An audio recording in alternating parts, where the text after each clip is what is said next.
Commissioner Ruth, would you please introduce the invocation? The pastor tonight's Todd Lamphere. He's the pastor at Venue Church here at Apopka High School. Todd Lamphere.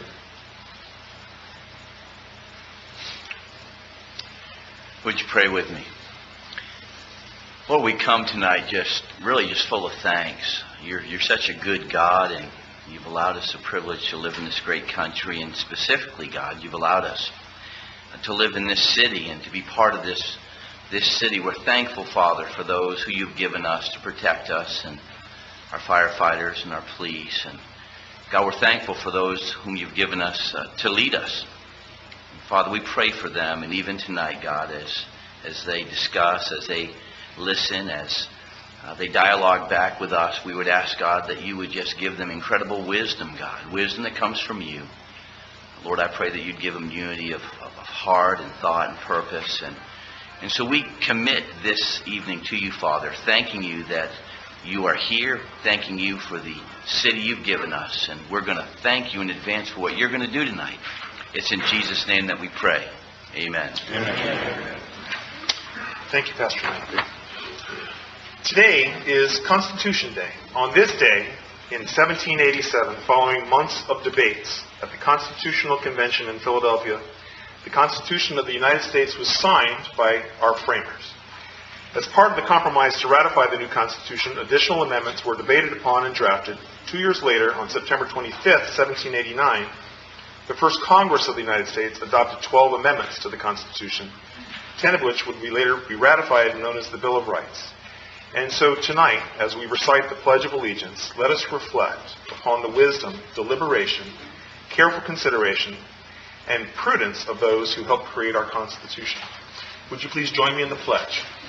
I pledge allegiance to the flag of the United States of America and to the republic for which it stands, one nation under God, indivisible, with liberty and justice for all.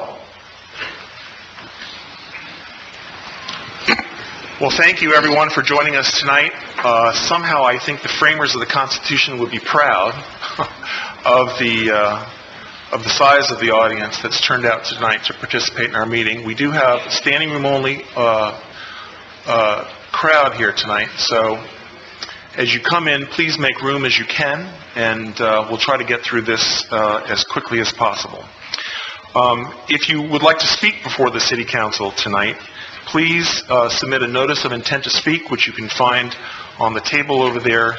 Everyone who would like to speak gets a chance to speak. We limit our comments to 4 minutes apiece, and as you can see on the notice of intent to speak forms, we limit each person who speaks to 4 minutes. We don't, by policy, allow speakers to give up their time to other speakers. So please keep that in mind when you come forward to speak. Tonight, the first item on our agenda is a presentation by Mary Brooks, the Public Information Officer for the Wekiva Parkway. Mary, would you please come forward?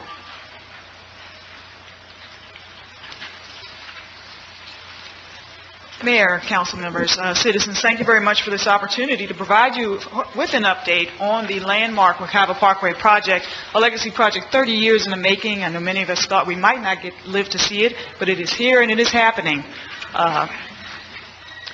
Everyone knows the Wekiva Parkway will complete that missing link of the Central Florida's Beltway. Will also take some traffic off of roads such as US 441, remnants of State Road 46, and enhance safety in this area as well.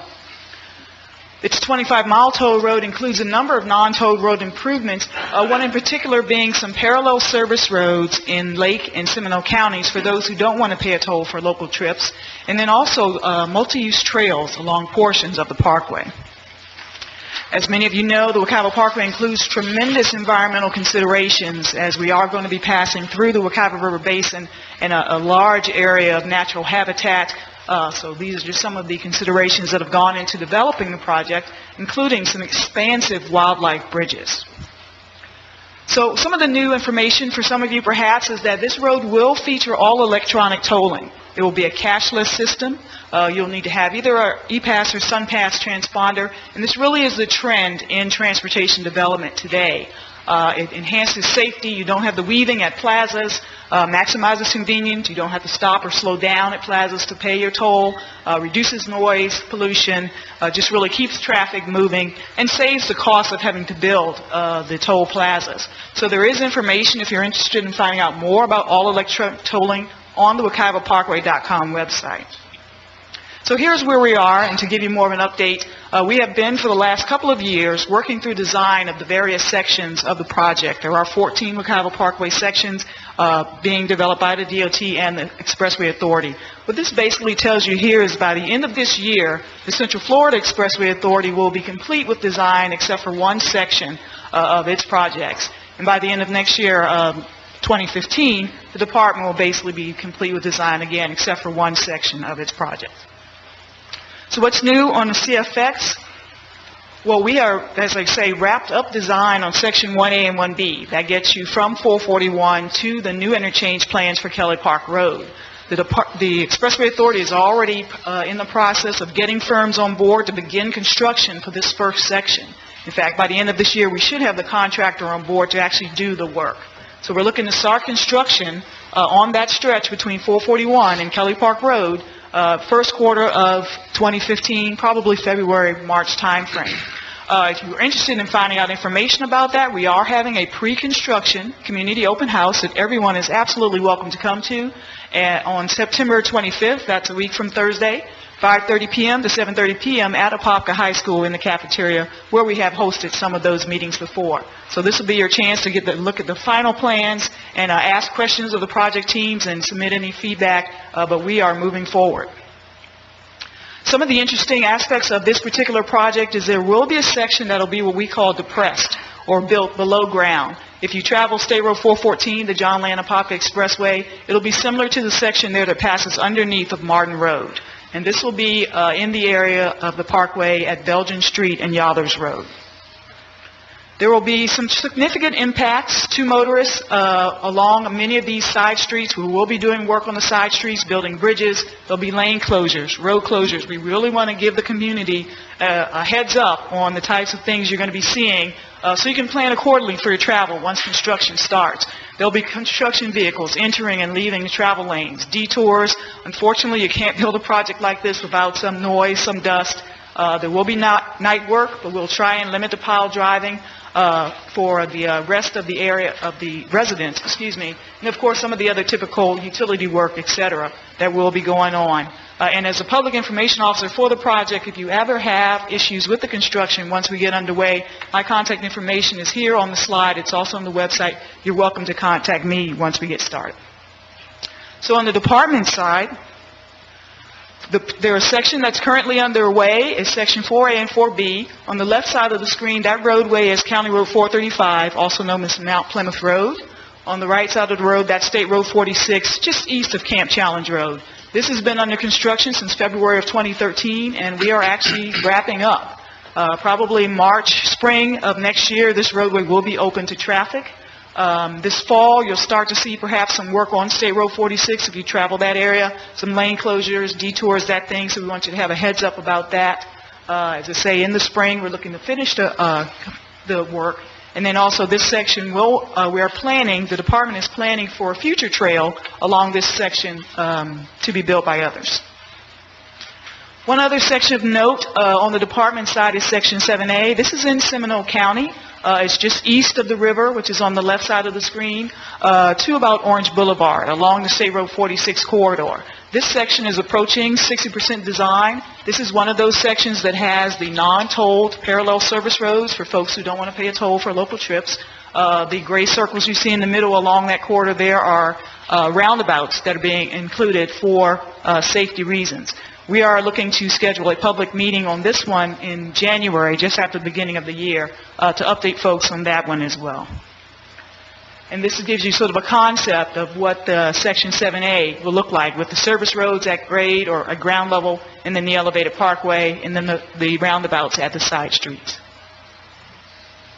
So this gives you the wrap-up of what we're looking at. Basically, every couple of years, we hope to be opening at least one, if not a couple of different sections of the parkway, starting with where you see the purple flags there, Section 1A and 1B, starting construction next year, open to traffic by the end of 2016, and then a number of other sections going under construction 2017 to 2019, with the entire parkway to be hopefully open to traffic by the end of 2021. There is a lot of information on the WacavaParkway.com website. I highly encourage anyone that has questions to visit the site. Any documents I can get, all of the exhibits, presentations, you name it, anything from the public meetings, I post that on the site as soon as I can get it. My contact information is also here, so you're more than welcome to call, email me. We want to make sure everybody is really feeling the excitement of this thing coming to fruition, and make sure you get your questions answered and the information that you need. Oh, and with me this evening, I failed to introduce, is Matt Hassan, is one of our DOT design project managers. Matt. Very good. So with that, if there are any questions from the council or others? Any questions from the council? No, we've seen, I've seen this presentation with you quite a few times already. So thank you for sharing it with Absolutely. The construction's coming, so we don't want anyone to say that we didn't warn them. right. Thank you, Mary. Thank you. Mary, also known as Queen of the Wakava Parkway. That's right, she is. Thank you. Mary, maybe I'm Yes. a little far-fetched. Do we have any minorities getting part of this magnitude project as far as... Absolutely. Both the agencies have goals regarding what we call DBEs, disadvantaged business enterprises. Those are typically women-owned, minority-owned businesses that are highly encouraged. Some of these sections, if they're parts of the work that can be done, is what they call a BDI, business development incentive. Smaller projects, they particularly will market to specifically to minority or women-owned companies, or in addition, the larger projects, the firms that go after those are highly encouraged to have participation by those minority-owned businesses as well. Thank you. Is that part of the scoring when vendors are? It is typically part of the criteria Okay. selection. Great. Yeah, am I speaking out of turn, Matt?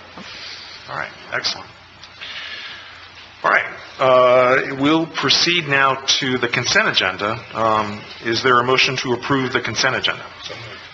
Mr. Mayor. Let's get a motion in a second. We'll have a discussion then. What is Is there a second? A second. So motion by Commissioner Aerosmith and second by Commissioner Velasquez. Commissioner Ruth. I wanted to move to pull line item number 6 for discussion. Can we discuss it now in the context of this motion? Certainly. Okay.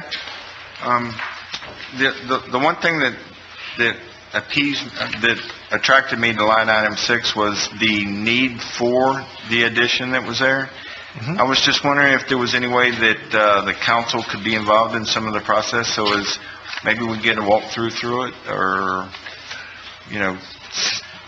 get a hands-on workshop with the owner to where they can actually see how it's going to impact the property behind it. Well, this is this specific agreement just allows them to expand. They want to expand it. Are Right, they they're moving it backwards? Well, they're kind of expanding from the front to the back. Correct. Correct. They're going with an open air venue. That's what I was getting at. Well, I think this is a warehouse. It's a warehouse. Right. Okay. Expansion of the existing warehouse. Right. Okay, I was It's just basically- wondering if it was being used for Target or... No. I think this is pure.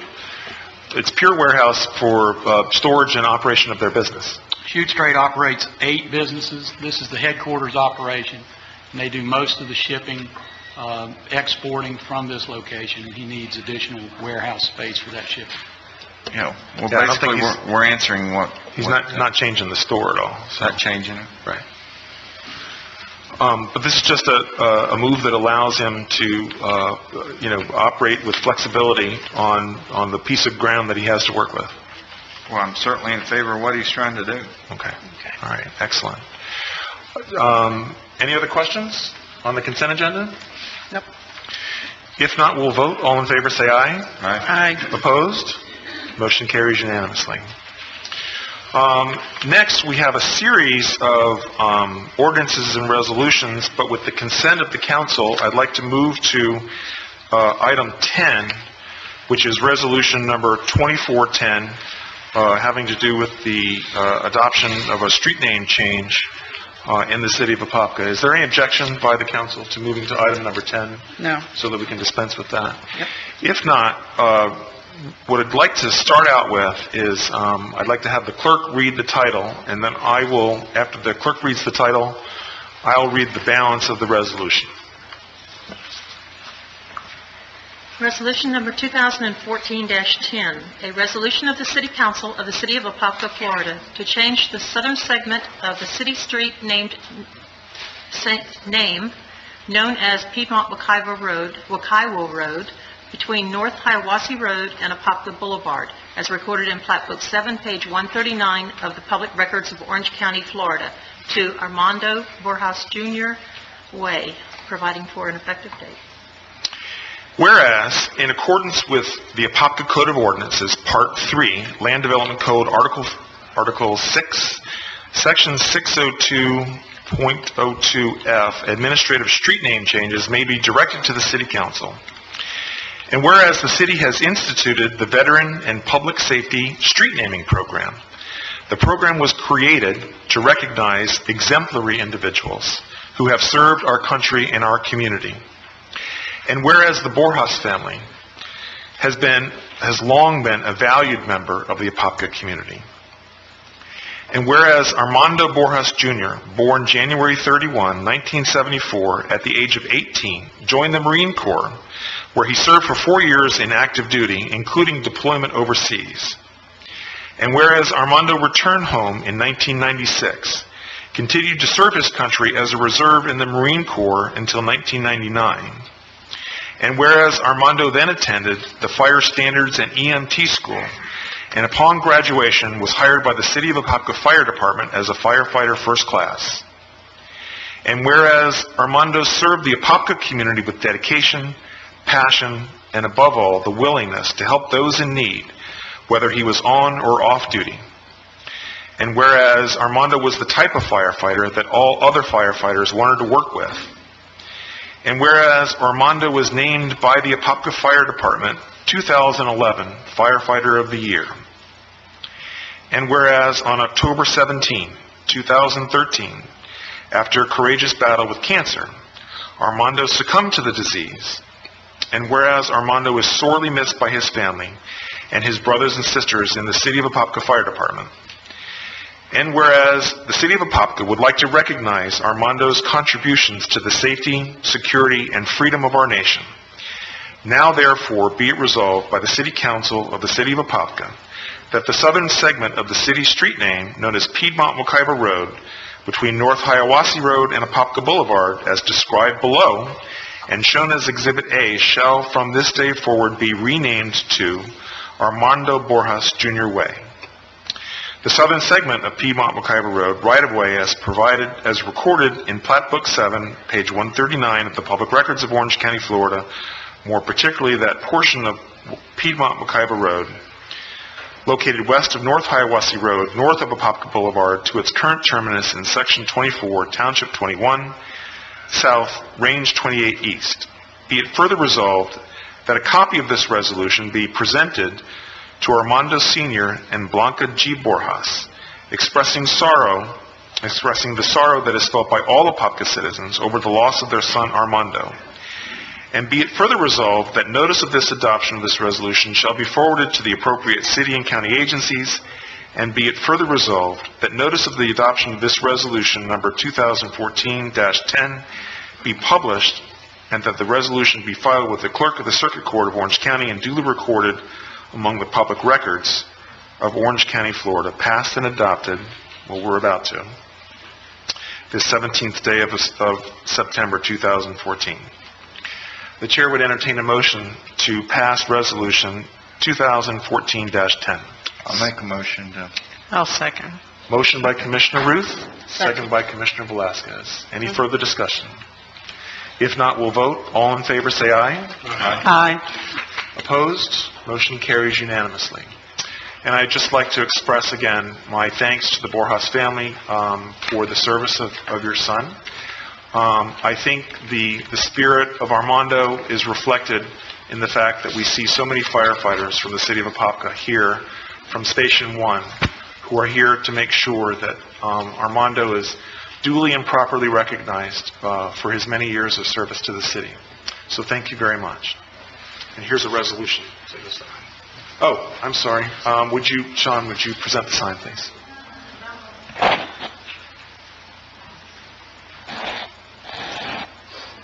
Very good.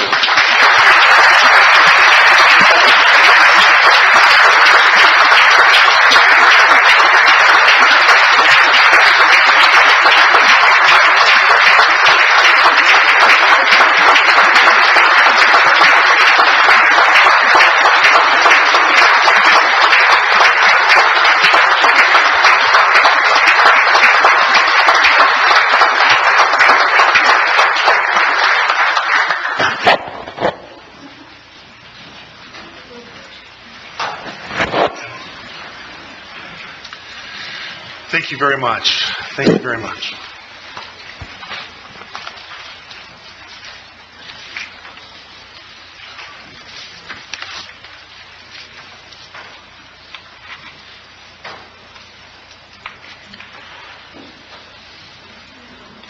We're going to pause just a moment while the firefighters...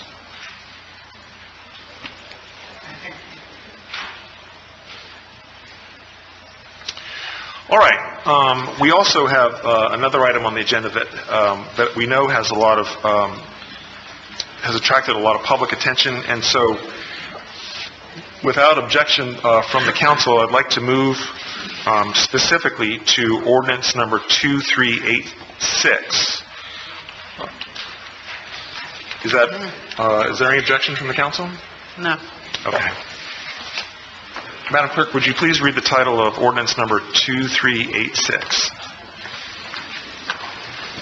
Ordinance number 2386, an ordinance of the City of Apopka, Florida, changing the zoning from County PD to City Planned Unit Development, PUD R1A, for certain real property generally located south of Sandpiper Street, west of North Thompson Road, east of Usler Road, comprising 58.23 acres more or less, and owned by Florida Land Trust number 111, ZDA Sandpiper LLC, providing for directions to the Community Development Director, severability, conflicts, and an effective date. Okay. David, do we have a lead-in on this?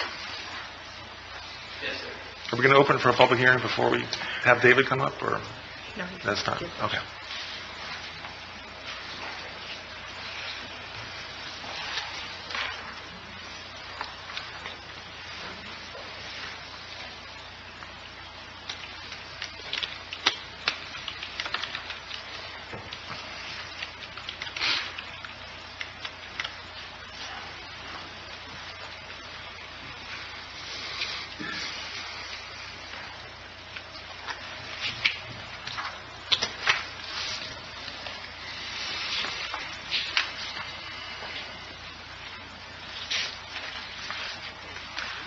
Good evening, Mayor and City Council.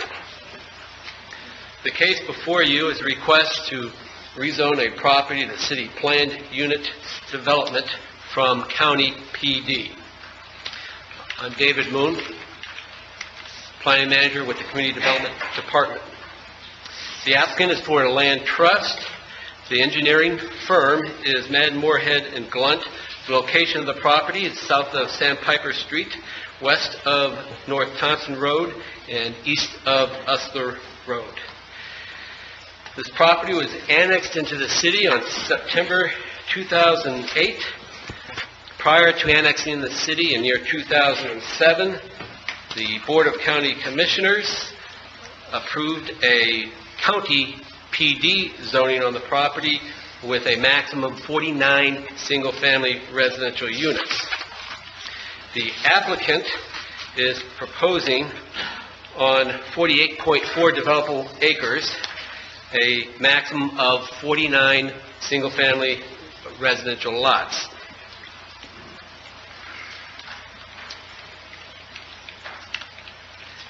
As shown on the map on the screen, Usler Road is on the west side of the property, Sandpiper on the north, Thompson Road is just to the east of the subject site. The applicant requests a master site plan with 49 lots that range from 12,800 square feet to 26,000 square feet. The minimum lot width is 75 feet, but on the master site plan, the typical widths are between 85 and 110. The minimum living area for the proposed master plan, the homes, is 2,000 square feet. The density of the property, based on a future land use designation of very low suburban, is a maximum of 2 units per acre, and the project is proposed at basically at 1 unit per acre. So it is below the maximum density that is allowed for this property, and the housing yield is about 50% less than what could be developed under the current future land use designation of very low suburban. The site will include a minimum 15,000 square foot park. A substantial area, over 15 acres, has been reserved for open space and recreation. That area is on the west side of the property along Usler Road and Sandpiper.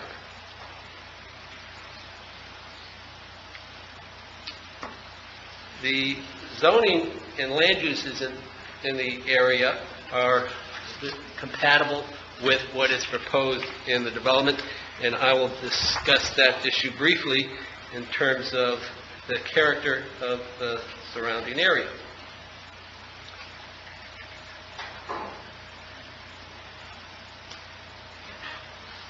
Before you is the future land use map. The purpose of this map is to demonstrate that the Sandpiper property is designated on the official future land use map as very low suburban, maximum of 2 units per acre.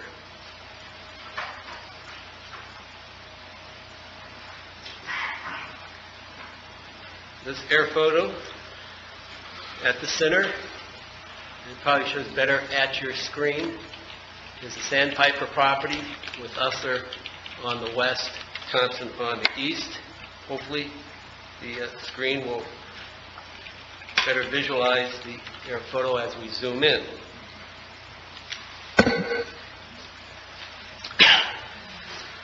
To the northwest of the site is an existing subdivision within the city of Apopka.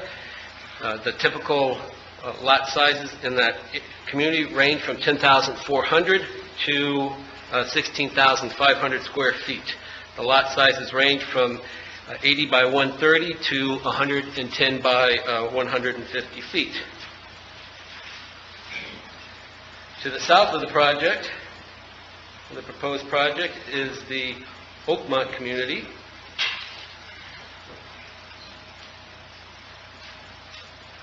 At this location here.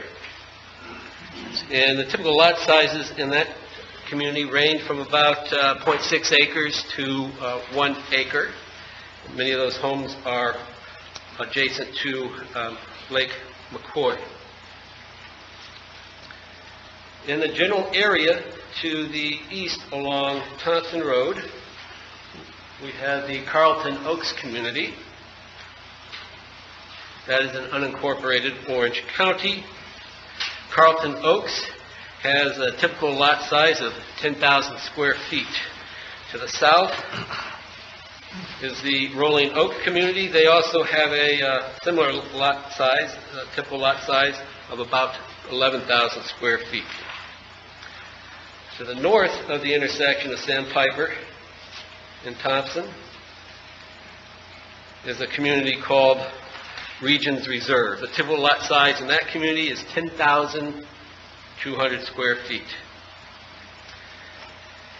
The reason I point out the lot sizes in those various communities is that the proposed lot size within the Sandpiper project ranges from 12,000 to 26,000 square feet.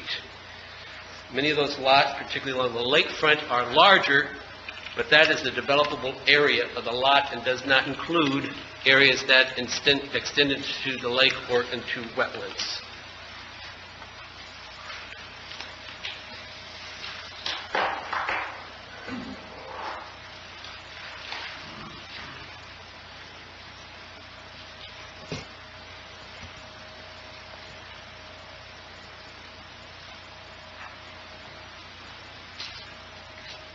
Now, I will move to the master site plan that is proposed for this project.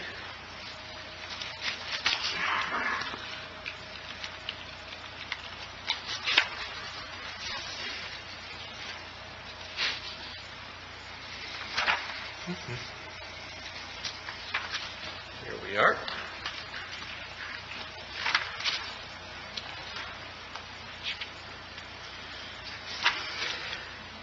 The master site plan is, except for two topics that I'll discuss in a moment, the master site plan is consistent with the city's comprehensive plan and land development code. It's also compatible with the character of the surrounding area. I just discussed the compatibility with the general lot sizes in the area. But on the master site plan, no homes are proposed on the west side of the property, approximately 15 acres. It's assortment of uplands, wetlands, and lake area. But about 15 acres is developable or within wetlands. There's 640 feet between the nearest home and any homes on the west side of Usler.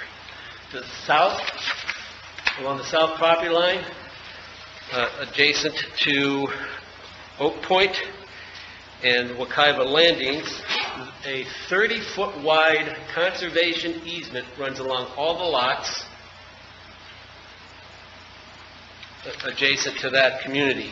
That conservation easement will be dedicated to the homeowners association, who will be charged with the responsibility of overseeing the preservation of that conservation easement. As part of the requirements of the conservation easement, the trees and the natural vegetation are to remain. The development standards within the planned unit development prohibit use of that conservation easement for pools, fences, or any other accessory structures.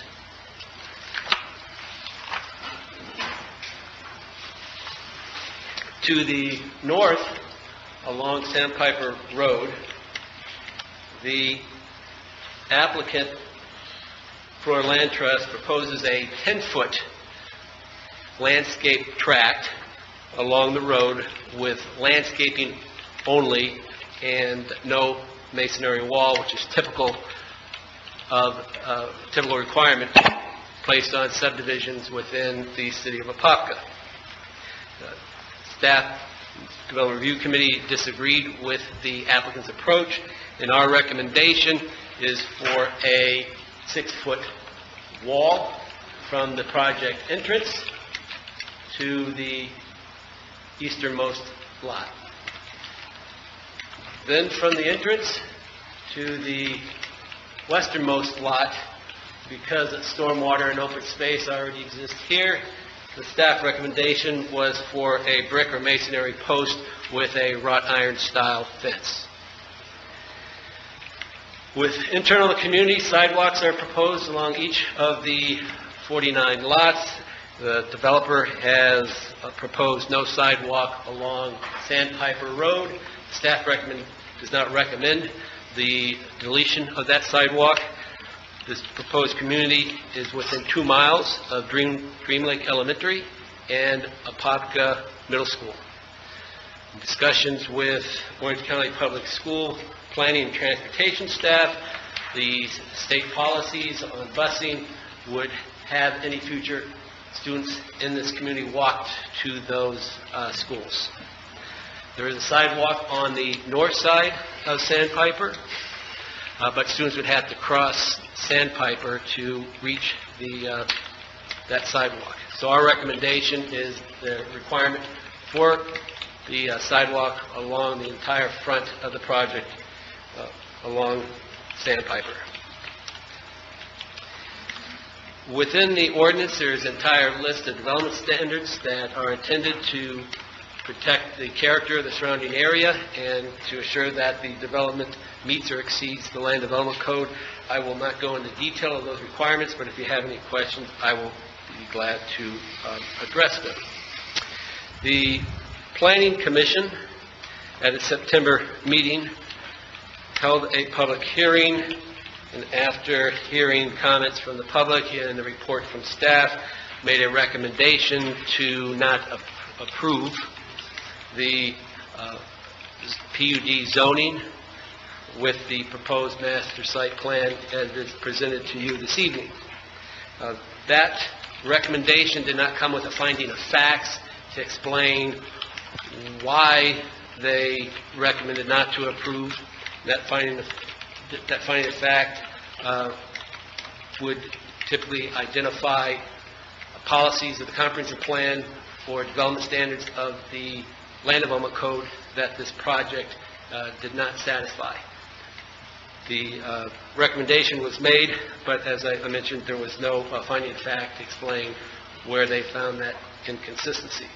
DRC reviewed the proposed zoning and the master site plan, finding that it was consistent with the Land Development Code and complies with the comprehensive plan and its policies, with the exception of the two topics that I discussed, one being the sidewalk along Sandpiper, and the second would be the buffer along Sandpiper Road. It does not include any type of buffer. The rear yard setback for those lots is 20 feet. Typical rear yard setback in Apopka for most residential zoning categories. A pool could be as close as, a pool screen could be as close as 10 feet to that buffer tract, 20 feet from the Sandpiper right-of-way, creating a clustered feel along the roadway, and we believe that was not in the character of that area. So that completes my presentation, and I'll address any questions that the Commission may have. Any questions by the council? I do. What happened to our agreement that we had like 7 years ago? We fought this battle then, and probably everything we're going to hear tonight, we heard back then. We're not going to hear anything new. And, you know, the majority of people here, I think, are county residents, and we fought pretty hard to establish ourselves with them and give them some trust in us by being in the city. And I remember vividly the whole battle. And I don't understand about the finding of fact and all that stuff. We had an agreement as to how this property would be developed. And just because they decided they didn't want to do it and sold it to somebody else or whatever, I think we're committed to an agreement. And I feel very strongly about that. I just want to get it out there before we go into the process. But that's where we're at. David, can you address that? That question, well, I believe the applicant 7 years ago and the applicant over the last few years is the same. I'm sorry, if you speak up. The applicant 7 years ago and the applicant today are the same person, the same entity. Okay. And that they had approached the city and addressed a larger number of residential units at a higher density. That agreement that you discussed from 7 years ago, I believe, was recognized and honored. And the plan before you is 49 single-family homes, not on the same lot configuration as in 2007, but very similar and compatible to that. It creates more open space along Usler Road and that northwest corner of Sandpiper. Yeah, I certainly don't recall any 75-foot lots for sure. And of course, the portion on Usler Road, we recognize that as a swamp. But anyway,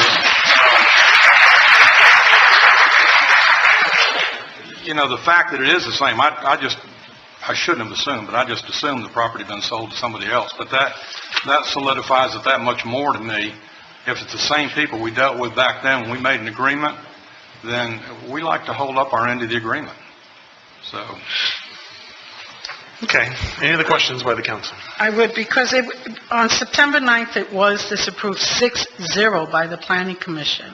And all the time that I've been sitting here, usually everything comes approved by them. So how does that leave us to decide yes or no when the Planning Commission board isn't even recommending it?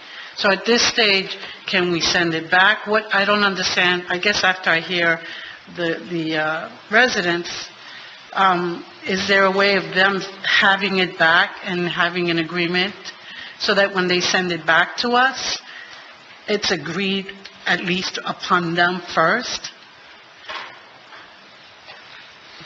The Planning Commission made a recommendation based on the information and evidence that was presented to them at their hearing. I'm sorry, can you speak a little louder? Planning Commission made its recommendation based on the information and testimony that was presented at its hearing. Right.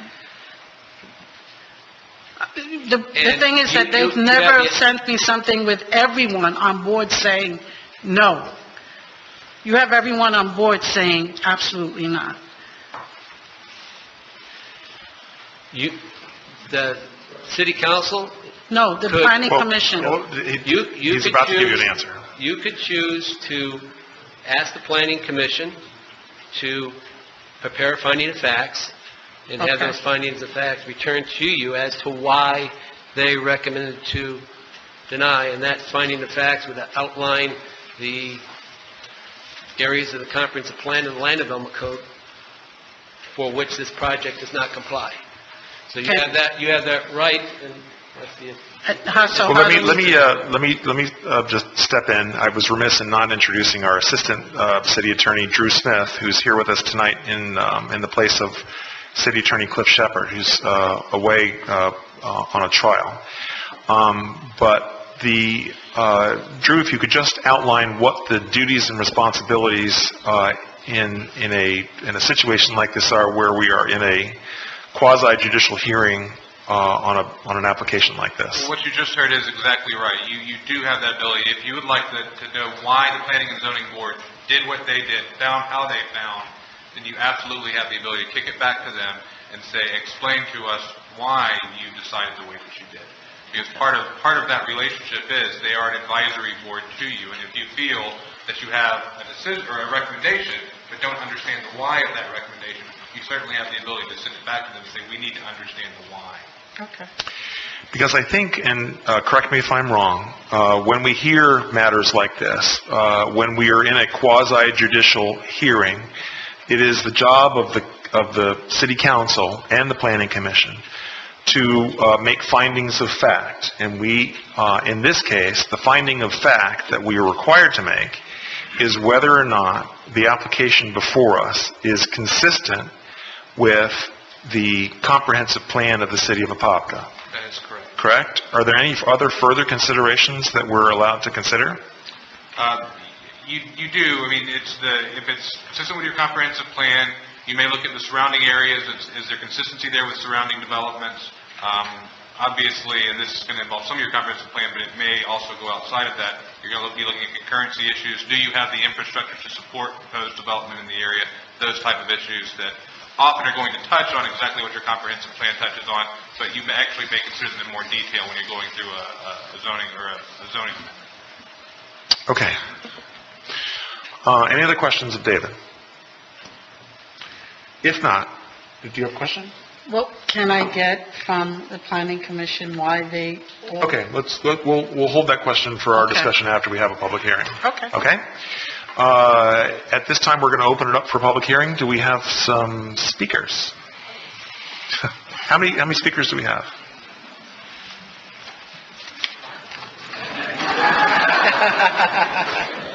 We have one more.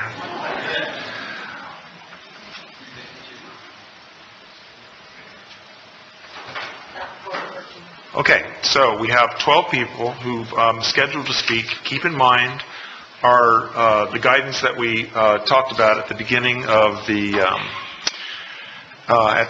this, that each person gets 4 minutes. If somebody has stood up and said basically what you already wanted to say, you're entitled to stand up and say that you waive your time to speak, but you're of course always welcome to come up and speak. So with that, we are going to go with the first person on Jan's stack, and that is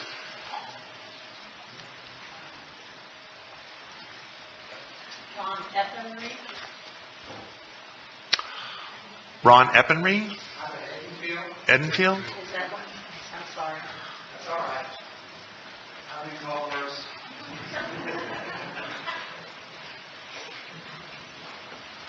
And please state your name and address for the record. Good evening. I'm Ron Edenfield, and I live at 589 East Sandpiper Street, which is on the north side of Sandpiper.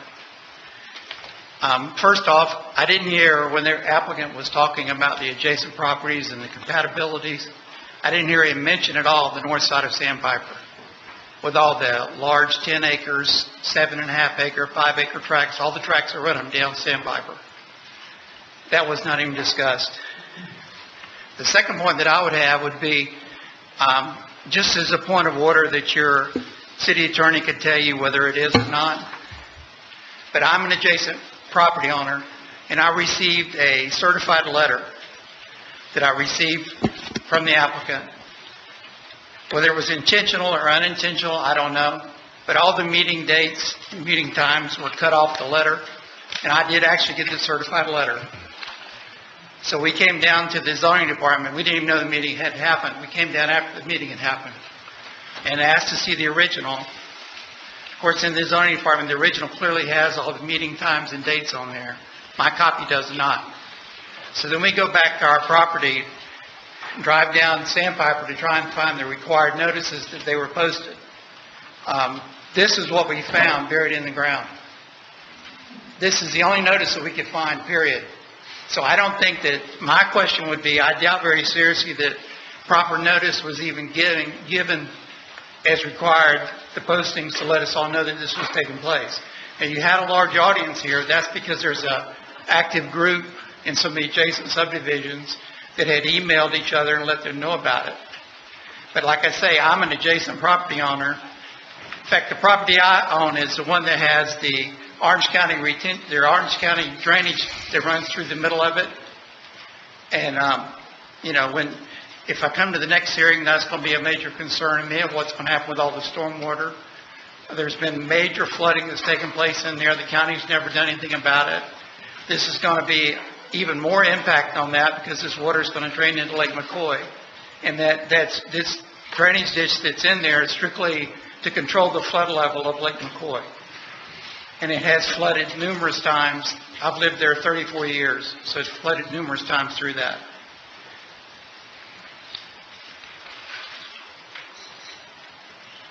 So probably that's my big thing. The other thing that I would have is that since Sandpiper's been paved, and I've lived there for a long time, so I was there for 10 or 15 years when it was dirt. But since it's been paved, there's been numerous wrecks on that road. So I don't know what kind of impact these additional residences are going to have, if any at all, but I think something needs to be reviewed about that to find out. There's been lots of wrecks on Sandpiper. This past 2 or 3 weeks, there's been 2 or 3 in there. So it's time that somebody plans that out and figures out what's going on with it. Really, that's what I have. All right. Thank you, Mr. Edenfield.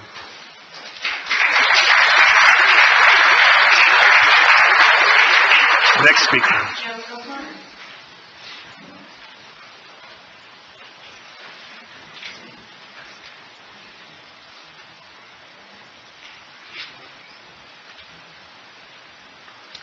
I'm Jill Cooper. I live at 954 Oak Point Circle on Lake McCoy. My backyard abuts the property being developed.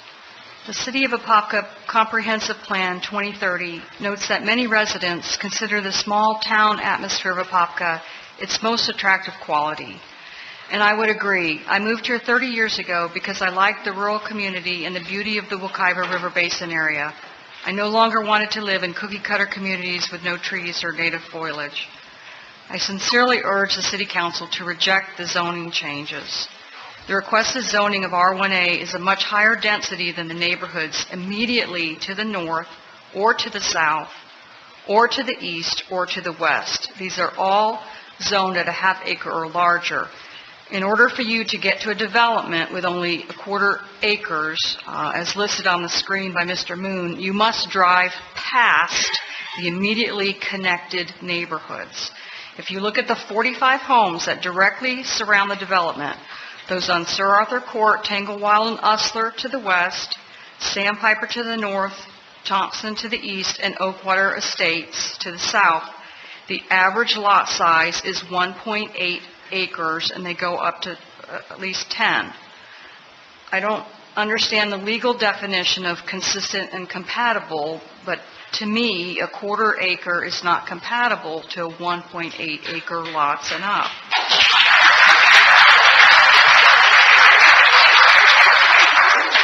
While you determine the appropriate zoning, please consider ways to ensure the new development remains consistent with the character of the land and the existing neighborhoods, all of which are half acre or larger. And R4A zoning would be more appropriate. Residents of the Wekiva River Basin area purposely moved here because of the rural setting, the beauty of the trees, the land, and the peace and quiet. There are plenty of neighborhoods with small lots for new homeowners to choose from. But this area between Sweetwater and Apopka, just south of the Wekiva River, is a unique landscape of live oak, some 44 inches in diameter, water oak, hickory, and sweet gum trees. Please require a thoughtful plan for the new neighborhood, one that minimizes the removal of trees to only those necessaries to accomplish development. Growth in Apopka can be achieved through profitable development while also considering the existing homeowners and the Wekiva River Basin. Please protect the small-town rural character of Apopka that so many of us have grown to love. Thank you. Thank you.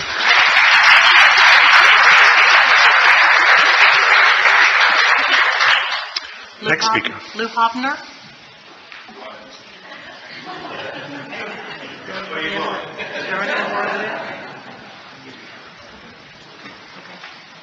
Oh, hi. I'm Lou Hopner. I really don't have anything to say. I just hadn't been up here for a while. I wanted to say hi to the City Council. Can you just give your address, Lou, for the record? Lou Hopner, 347 Tanglewild Street, Apopka. Just a few things. Number one, and these aren't really important things, but they are things that we should think about when we talk about homeowners associations and turning over 30 feet right-of-ways and 10-foot easements and all that to the homeowners associations. Don't know whether any of you have been in Rock Springs Ridge or Arrow Estates lately, but it's not looking real good out there. So I think that's something we need to think about when we're turning over this property to homeowners associations. One thing that I'd mentioned to the developer last meeting was the fact that the 15 acres on Usler Road needed to be turned into a conservation easement. And that does take some time and effort to turn a piece of property into a conservation easement, which means that it cannot be used for anything but conservation for eternity. So that's one other thing that I know they haven't done, but needs to be done whenever they do develop this property. Another thing that wasn't addressed was boat ramps into the lake. There's boat docks, 15-foot wide boat docks, but no addressing of the boat ramps going into the lake. Another thing about the sidewalks, I went to college in Kentucky, and what we did when we built a new building in Kentucky, we would not put any sidewalks in at all. We just see where the people walked and find the paths. About 2 months later, then they put the sidewalks in. I thought that was a pretty good idea. Another thing, and the big thing is, and like the attorney said back here, I think we need to look at the comprehensive land use on this thing. If you look at that area, And again, the first speaker mentioned the fact about the zoning. If you look at that area on your maps, you'll see that the area north of there is all A2. RCE, A1, A1, that's to the north. To the south, we're talking about R14A. We're talking about RCE, 1 acre lots. And all that to the south is RCE. Maybe to the east and to the west, yes, there's a few subdivisions in there. But mainly, we have 1 to 5 to 10 acre lots in that area. I think it's a place in Apopka where we need to maintain the development that is there, and the comprehensive land use is suburban. And if you look on the relationship to adjacent properties, you'll see that west is very low suburban, O2, RCE, R14A.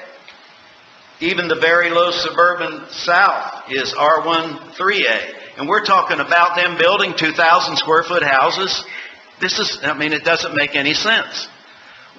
7 out of the 10 calls that come into my office, and I don't know a whole lot about real estate, but I've been here for 43 years.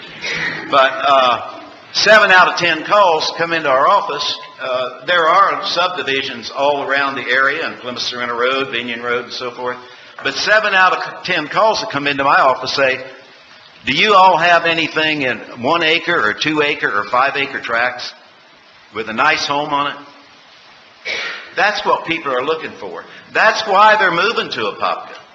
Because we have a nice agricultural community with spacious lots. And I don't know why the developer didn't find this out.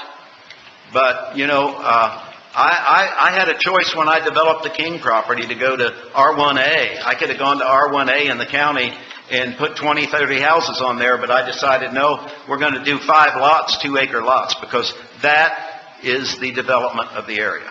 And that's what I think we need to stick to. So let's go with the residential very low, my suggestion. Get the lot size up. We can't live with 2,000 square foot homes because everything around it's R1 AAA, R1 5A. Let's be compatible with what we got in the surrounding area. That's all I'm saying. All right. Thank you.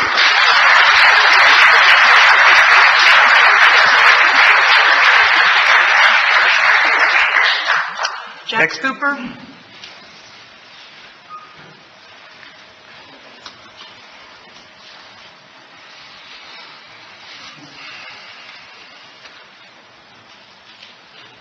Figure out how to turn on the projector here. Can we have a little... Rob's going to come down.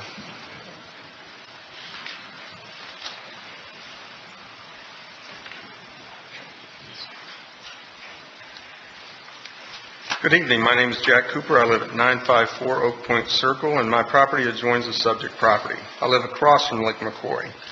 I'm going to have to live and look at whatever you approve for this site. The surrounding community, including a group called Friends of Sandpiper, has been opposed to the overdevelopment of this property since 2006 when they were in unincorporated Orange County. At that time, Mayor Jacobs, then Councilwoman Jacobs, stated that at the review that the maximum number of lots could be less than 49 depending on the tree survey. And Apopka has a similar ordinance too. The lot sizes they are proposing are too small and they are not comparable or compatible to the surrounding area. My neighborhood is half-acre lots. Lots across from the proposed area are several acres. According to the drawings, the actual lot size and the majority of these lots are quarter-acre lots. With lots this small, people would be parking on the street, which is also a hot topic in Apopka. There will be 2-story houses also peering down on the backyards, pools, living rooms, and bedrooms of neighbors. This area is not a cow pasture on Pockin Road, where there isn't many trees, and they just cut down what they want and pay into a tree fund. This is the tree removal plan that they submitted. And yours, you can't probably zoom in on it, But what you'll see is they're saving some of these trees right in here, but you can't save these. There have to be driveways there. The drawing's incorrect. They're going to be cutting down a lot more trees than what they submitted. And it's all, and this is just a sample. The developer is prepping the land to resell to a national company. What would prevent them from coming in, cutting down any remaining trees, and then just pay a penalty? Nothing. Even if they got caught, which they may not, it would just be the cost of doing business. We can't let this happen. It'll be clear cut. There will be very little tree canopy left due to these lot sizes. And again, this is not a cow pasture on Ponkin Road. It's going to look like a subdivision called Misty Woods was at the corner of Thompson and Vic. And this is the picture here. Similar densities.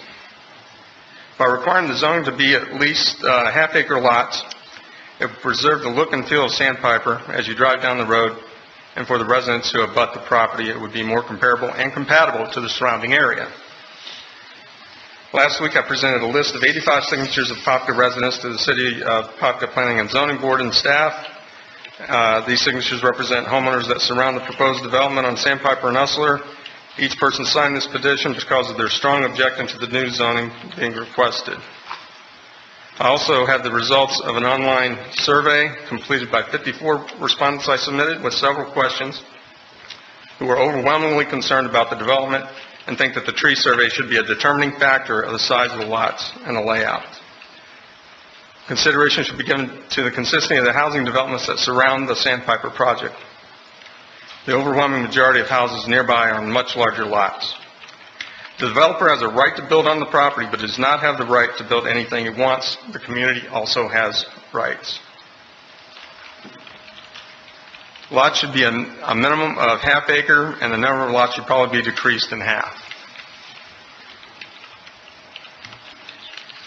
And I'd like to look around, see how many people are wearing red shirts. We ask people to wear red shirts, and people are concerned about this here. I know there's other people and other things. If you just raise your hand and see who you are. So you can see there's a lot of people. So thank you for your time and patience, really, and I'll try and answer any questions you have. Thank you.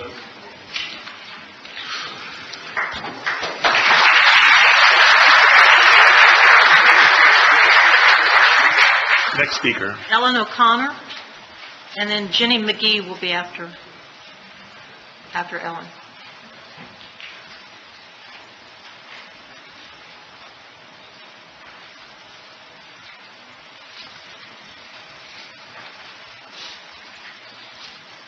Hello.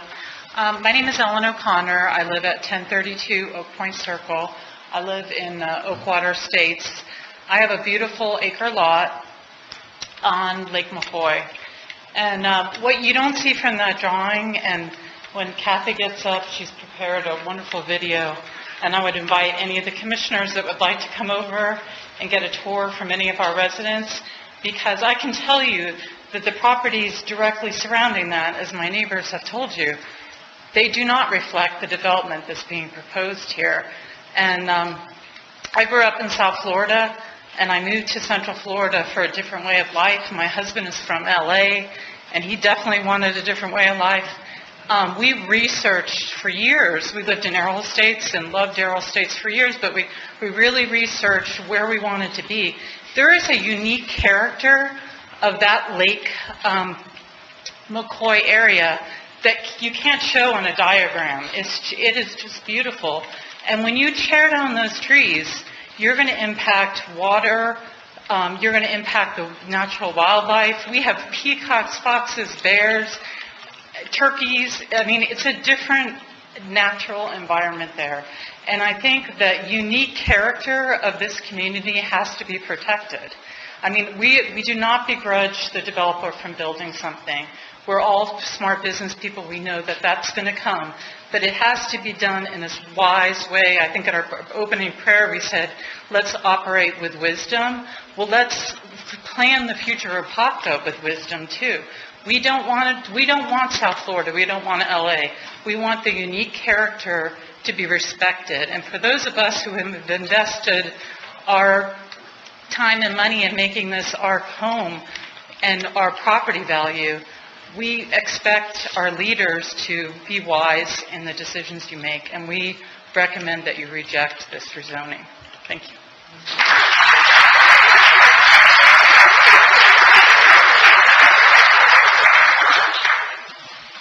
Jenny McGee. And who's next after that? Next is Mary Schwartzberg. Schwarberg. Hi, I'm Jenny McGee, and this is my husband David McGee, and we live at 609 Oak Point Ridge Court in Oakwater Estates. We enjoy living in Apopka, and we're proud to call it home. We sought out our neighborhood not because of its convenience or proximity to our jobs, because it's not. We came because of the unique environment and the beauty of the area. We had already lived in Apopka in another neighborhood for many years, for 17 years, but we specifically sought out Oakwater because we were tired of the densely populated neighborhood, kind of the cookie cutter that we lived in. We wanted this, and we desired the larger lot and the country feel of this part of Apopka. We unfortunately border the southern border of the proposed development. Our lot the next house will be as closest to you, Mr. Aerosmith. We will feel, see, hear those people. And that 30-foot perimeter or border buffer that they're proposing, we love the idea of having some green there. But there's no wall or fence or anything on the other side of that. What is going to stop the residents that live there from parking something there or walking right over? Or there is no real buffer between our yard and that neighborhood. Our land and our one lot will have 3 houses where we barely see one now. How that can be comparable and consistent, I'm just a registered nurse. I don't know anything about all that. I just have brains and eyes, and it doesn't line up. We just feel that the proposed zoning of the R1A will be detrimental to our area, and it will just forever change its appeal. We understand development on Sandpiper is a given. It's going to happen. But we want it to look like the rest of Sandpiper, Oakwater Estates. We want it to look similar. We want the vision for you guys to be that Apopka offers lots of types of neighborhoods, not just the densely populated kind of cookie-cutter zero lot lines or a little bit larger. That you want to appeal to professionals. You want to appeal to people that, like us, they're going to seek that area out. They're going to spend their money, their talents, and their time in the city of Apopka. We want diversity. We want it to not just be for one type of homeowner. And the developer, he'll come in, he'll make his money, he'll pay money into a tree fund and for decimating the trees, and he'll leave. And the residents will be stuck there with all the consequences, with the traffic, if you ever come out and you try to take either a right or a left onto Thompson to get out in the morning, I noticed it just because I knew I was coming to this meeting. At 1:45, I was trying to turn off of Thompson left into my development, and I had to wait forever because the line of traffic kept coming and coming and coming. At one point, just with our 2 children, we have 5 cars. So if you put 49 houses, that may add a couple hundred cars. Does anybody look at that when there's those roads that access the Tanglewild, Sandpiper, Thompson? They're not real great. They're not designed for this kind of development or traffic. We just feel there are people like us who will value the beauty, the uniqueness of this area. They will seek it out, and they will want more beautiful homes with those large lots, and they'll go for a more upscale home. Once the area's tranquility and atmosphere is gone, a piece of the good part of Apopka will also be gone. You can't replace it with money, you can't buy it, and you can't build those trees back in our lifetime. We just ask that you not approve that A1 zoning. Thank you.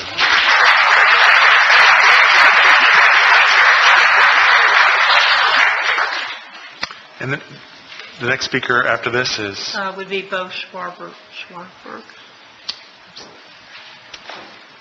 One of my neighbors. Could you state your name and address of the record, please? Hi, I'm Mary Schwarberg. I live at 519 Sir Arthur Court.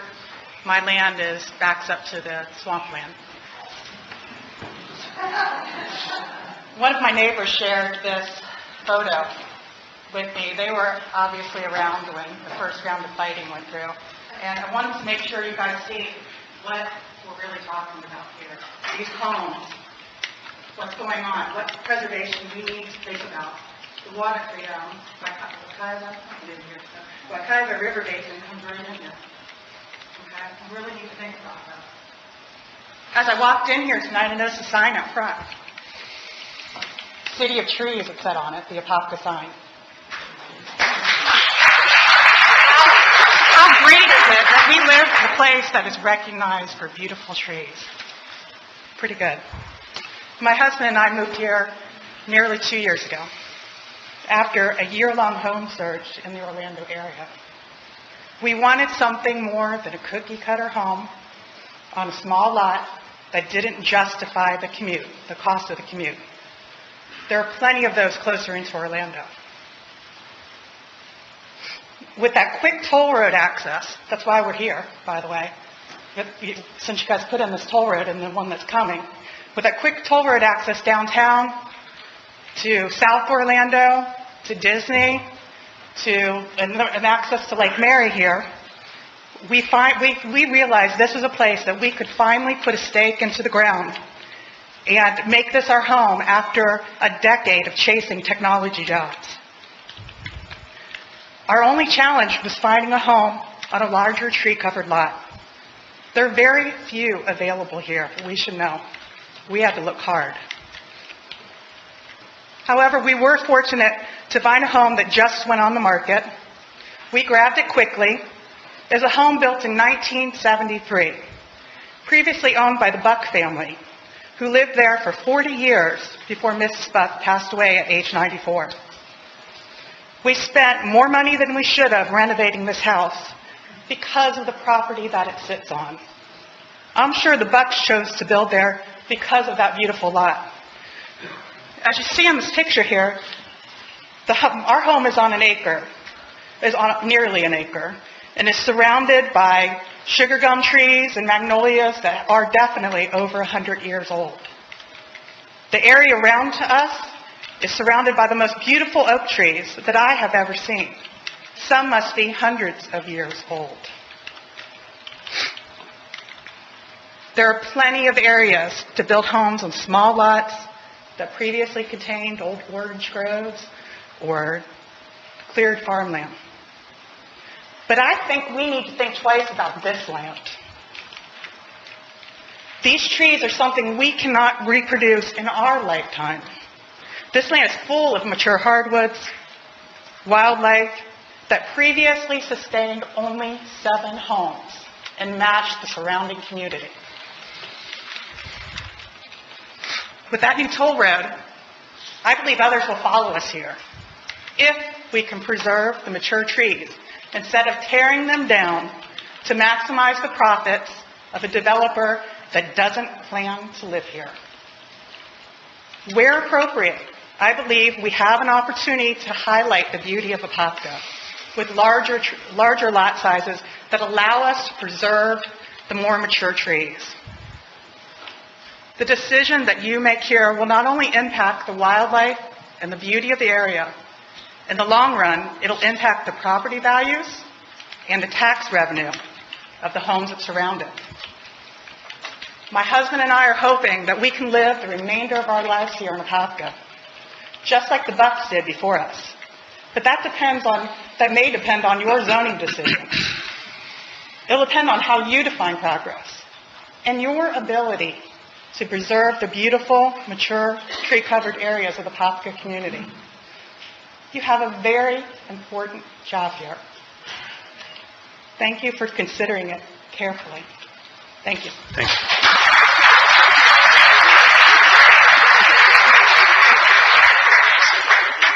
Les Hess will be after Bo. I'm Bo Schwarberg. You just heard my wife. I live at 519 Sir Arthur Court. There's not much more I can say that hasn't been said, but with respect to the commissioner's questions about what went wrong and what questions were unanswered at the previous planning meeting, more consideration, no matter what goes forward and what development takes place here, but there needs to be more consideration with respect to the restoration and stewardship of Usler Road. Because if you're talking about the children of whatever is built in that area, the children of those homeowners walking to Dream Lake Elementary School along that stretch of road, there's a safety issue there. And the sidewalk on the north side of Sandpiper that is or isn't to be built on the south side, that's another safety issue. But in the end, fundamentally, I think what you have to ask yourself is what is it about Apopka that makes it the beautiful place to live in that we all love? I mean, sure, the faith and the compassion of the people. But in the end, we don't have mountains. We don't have oceans. We have the trees. It's our beautiful mossy oaks that really are unique to this area of Central Florida that brought us here after a long, as my wife said, after a year-long search, cookie-cutter home after cookie-cutter home that couldn't justify a commute to South Orlando. And after 10 years of not being able to find a place that we could call home, we found Apopka. And Apopka is our home. And so much of what makes it our home is the peace and tranquility that we have just walking out our back door and looking over our acre lot and seeing the beautiful gift that God's given us. I'm a sucker for Spanish moss. I know a lot of people here are too. And there's a therapy that kind of landscape and lot size can give a homeowner that is special and unique. And this developer has an opportunity to build something special. He's got a relatively modest investment here. Many of you may not know, but it was a relatively modest investment. And he has the opportunity to build something special. Believe me, what brought us here will bring others here. Offer them that large tree-covered lot. Offer them the ability to taste the lifestyle that Mary and I have tasted. And they'll want to stay here forever just like we do. I would encourage you to look carefully at this and to, if you haven't driven that stretch of Sandpiper Road, take a look at that area. I mean, that picture that we brought up here, the pictures on the overhead, they can't do it justice. It really is a haven in the middle of Apopka, and it deserves to be protected. And I thank you for your consideration. Great.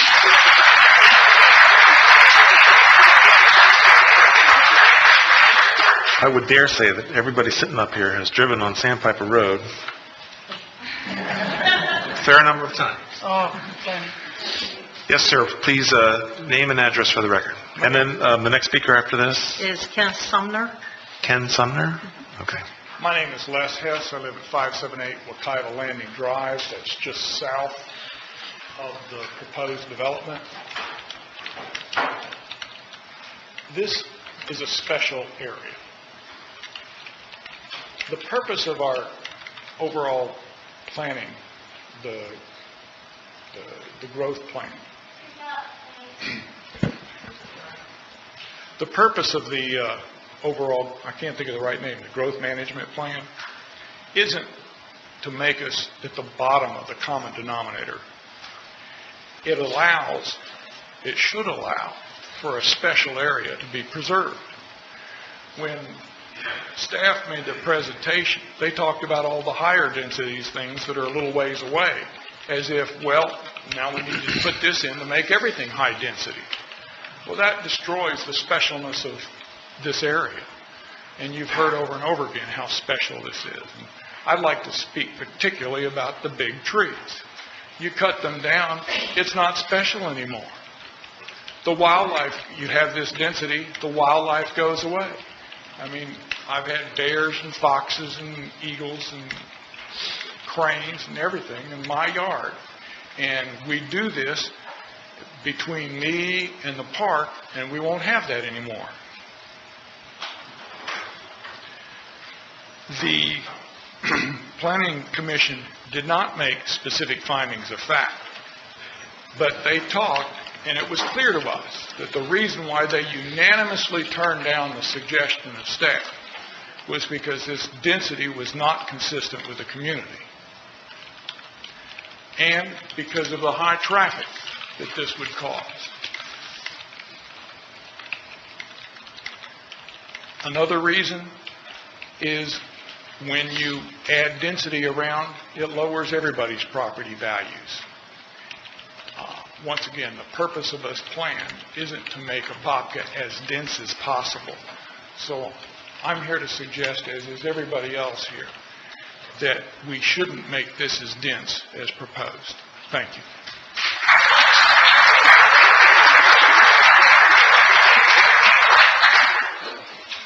Next speaker after this. Kenneth Sumner is Kathleen Yeomans, and I believe this will be the one with the video. Kathleen will be the one with the video. Okay. My name's Kenneth Sumner. I live at 432 East Sandpiper Street in Apopka, and I've lived there since 1970. Prior to that, Frank Bunnell was the first one to build a house on up towards Thompson Road. I went with him one day to try to get to his house. Could not go down from Rock Springs Road to his house. Had to go all the way around and come down Sandpiper from Thompson. But be that as it may, it was a swamp. What was the deal about the city future land use for this piece of property before this came about? Super high density or something like that? It's the current designation, correct me if I'm wrong, David, the current designation for this particular stretch of Sandpiper in the 2030 comprehensive plan is very low suburban, correct? How many houses does that say per acre? 2. That's the maximum. Correct. 2 per usable acre.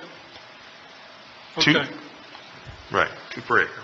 A couple of 3 or 4 months ago, we had a meeting with a fellow from this organization in the VFW post. Well, we sat there for 45 minutes listening to him spew smoke and screens and mirrors about what a wonderful thing this is going to be for that area. It might be a wonderful area, a wonderful thing for some other place, but not this area. I'm not interested in what goes on the east side of Thompson, or over on Votaw Road, or down on, what's that new road they just built through there, Lester Road. I'm only interested in that corridor of Sandpiper Road from Thompson to Rock Springs, and from Tanglewilde and Camelot on up Hustler Road. That's the area that is in consideration in my mind here. And anything that deteriorates from the density of that place will harm the area. To elaborate a little bit on what Hobner said, I pulled up some maps, and for what it's worth, from Thompson to the Rock Springs Road, from Tanglewilde way up Hustler, you cannot find one lot, or I could not find one lot designated R1A. Now, the city of Apopka does not have an R4A. It stops at 3. So the city of Apopka does not really have a half-acre lot designation. But if this gentleman wanted to do what's right for the area, he would make the houses bigger, the lots bigger, and not try to force rinky-dink houses on postage stamp lots on the rest of us that live in this area. He come in, do his deal, leave. We got to stay with it the rest of our life. And it's not right for the city to allow this to happen to us. Thank you. Thank you.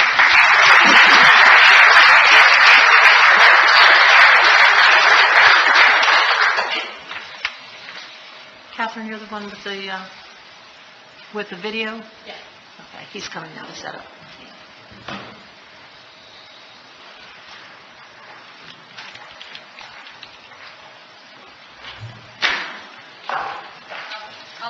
My name is Catherine Humans, and I live at 1122 Oak Point Circle in Oakwater Estates, the neighborhood that immediately borders the Sandpiper development. We have half-acre lots, many over an acre, and the video that you're about to watch showcases my neighborhood.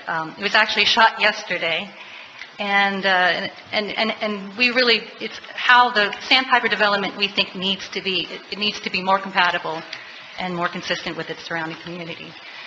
The last shot in this video looks at the south end of the Sandpiper development with all its current treetops, most of which will be taken down. The live oaks are on my property are over 300 years old, according to an arborist. I had a professional arborist look at it. If this area is rezoned for R1A, it will not be possible to keep many of these ancient oak trees and the unique beauty that can be found here in Apopka. And I want to give a quick special thanks to my neighbor, who also lives in Oakwater Estates, Mike Evans and Bob with Encore RC in Apopka for their help with this video.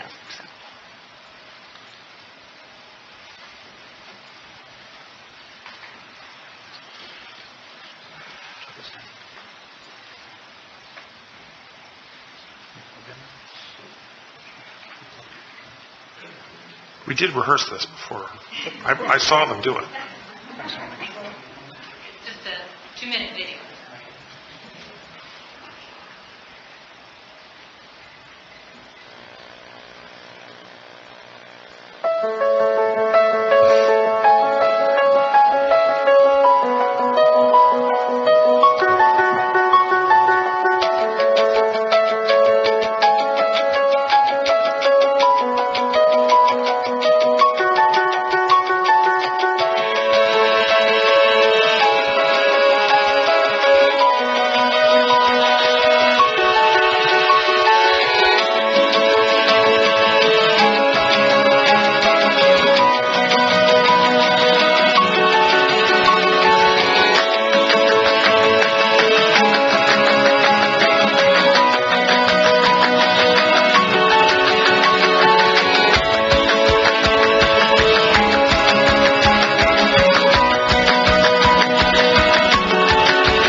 Thank you.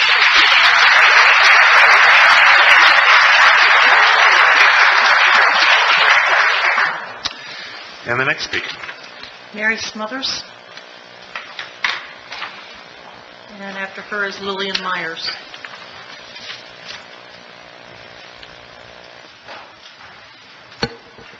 Mary Smothers, 1005 East Sandpiper Street. I was born and raised in Miami. And the house I lived in Miami before I moved here was on a lot 75 by 100. It was a great little house for a husband and wife and one child. When I moved to the Orlando area, I bought a brand new house, wasn't even built yet. It was in construction. I was able to pick it out and everything. That lot size was 105 by 70. Same basic size. Again, a great little starter house. I was a single mom at that time with one child.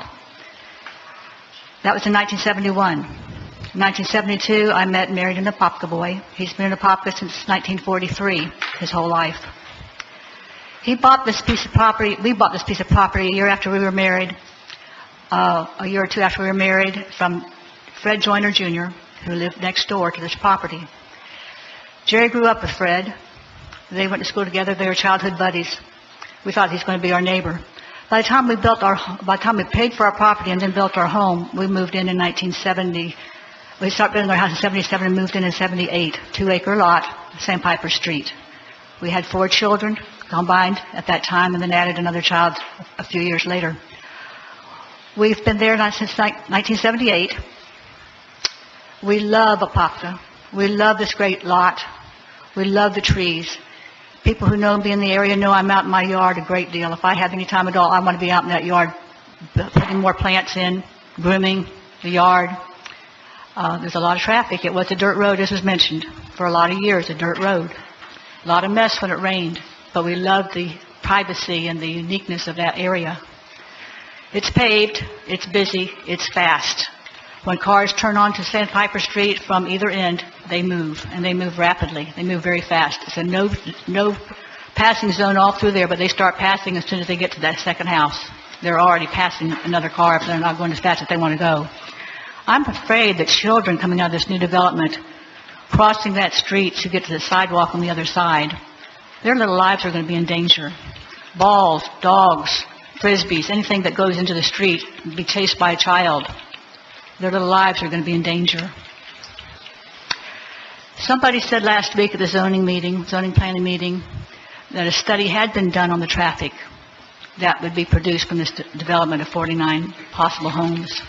And it was about 600 cars a day would be entering Sandpiper and going to either Thompson Road, Park Avenue, or going Usler to Tanglewild and out there at the light. That was just the mathematics, because how many cars would be possible for each home, and then how many trips each home would take from those cars each day coming and going from their homes. It's a neighborhood of 600 more vehicles that will affect all these neighborhoods from all these great speakers we've had tonight. The residents have done a wonderful job with their presentations. Small homes. Young families need small homes sometimes to start with because that's all they can afford. And we're glad those are available for people. But like other speakers have said, larger homes, larger lots, we'll build them. The people will be anxious to get those. The developer has done a great job in planning a community, but it's not the community we want there. He's put a lot of time and effort, and he deserves to get a return on his investment and his money. But we do definitely need larger lots, larger homes, and people who want to come and stay.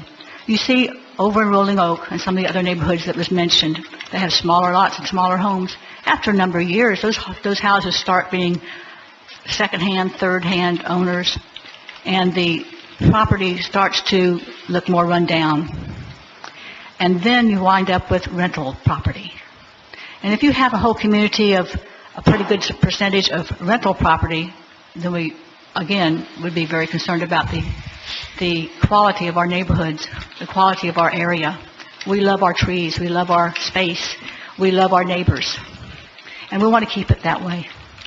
And thank you very much for your time. Thank you, Mary.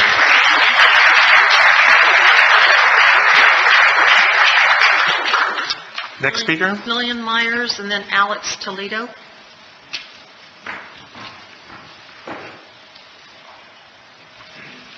Madam Clerk, I'd like to space around to the commissioners. Commissioners, thank you very much for your time. My name is Lillian Myers. I live at 849 Usler Road, and my home and the adjacent property that I own to the north make up just under 4 acres. I've lived there since 1996, and like so many of my neighbors, I moved there for a reason. I'm not going to cover any of that. What I'd really like to cover for you is a kind of a rollback, and I appreciate Commissioner Aerosmith's reflection to 7 years ago, almost to the day, as it happens, of this process. What you're looking at is a presentation made to the Orange County Board of Commissioners in September of 2007 that is a fact-based presentation of what this represents, this development represents, and represented at the time. I first would like to correct some facts given by Mr. Moon. There are only 39 developable acres there according to Orange County Planning and Zoning, and that is because there's an easement for, I can't breathe, an easement for gas that comes through, as well as the wetlands and designated drainage areas, and you'll see that on page 4. The environment itself, you've heard everything about that you could possibly wish to hear. But you might want to look at page 8, where we were taken through this cycle of discussion, and in the hopes that a development done on Sandpiper would be one that was in keeping with the nature of what a planned development is, and that is a negotiation and discourse with the neighbors and the developer to produce something that is compatible in character with the neighborhood. We have again and again over the years attempted to do that, and the county commissioners, in their wisdom, as well as county planning and zoning, I would ask that you spend some time looking at the 3 hours of deliberation that's taken place at the county on this topic before it was brought to you here in the city of Apopka, because there were very specific conditions put on this development, and it included, when it came over to you, up to 49 units after the county commission itself approved a tree study to determine what trees would be taken out before platting these units. So, while there have been some concessions made in the interim, and we appreciate those, around not putting homes on the Usler Road side, that doesn't necessarily mean those units, 3 units, get put into the core development. It also means that there are some things that the city has recommended that were not in keeping with what we asked for as neighbors around the area, and that the developer is keeping in place, like horse fence instead of brick walls. We would prefer that. But at the end of all this, I think there's also the consideration of traffic. According to Orange County as of yesterday, the latest traffic study on Sandpiper Road and Usler was in 2009, which doesn't reflect what today's volumes are. And there need to be traffic calming conditions on Sandpiper and on Usler. Both of those are used as cut-throughs. There is a reason for that. We had 2 traffic fatalities there, pedestrian fatalities there, almost immediately after it was paved, and my own son was hit by a car on that road almost immediately after it was paved. He was not seriously injured, thank God, but he was hit by a car. So it's really important that we look at all of those issues. I think that what I would like to ask is for the city, and I did, Madam Clerk was kind enough to send me the meeting minutes from all of the meetings that took place as this property was annexed over 3 hearings into the city of Apopka. And I think it would behoove all of us to go back and look at the conditions that were set at that time and consider that in looking at this property so that we get the right density and the right character for the neighborhood. Thank you.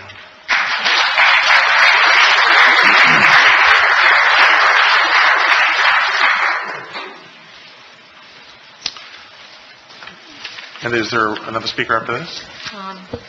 The last one is the principal, the applicant. Okay.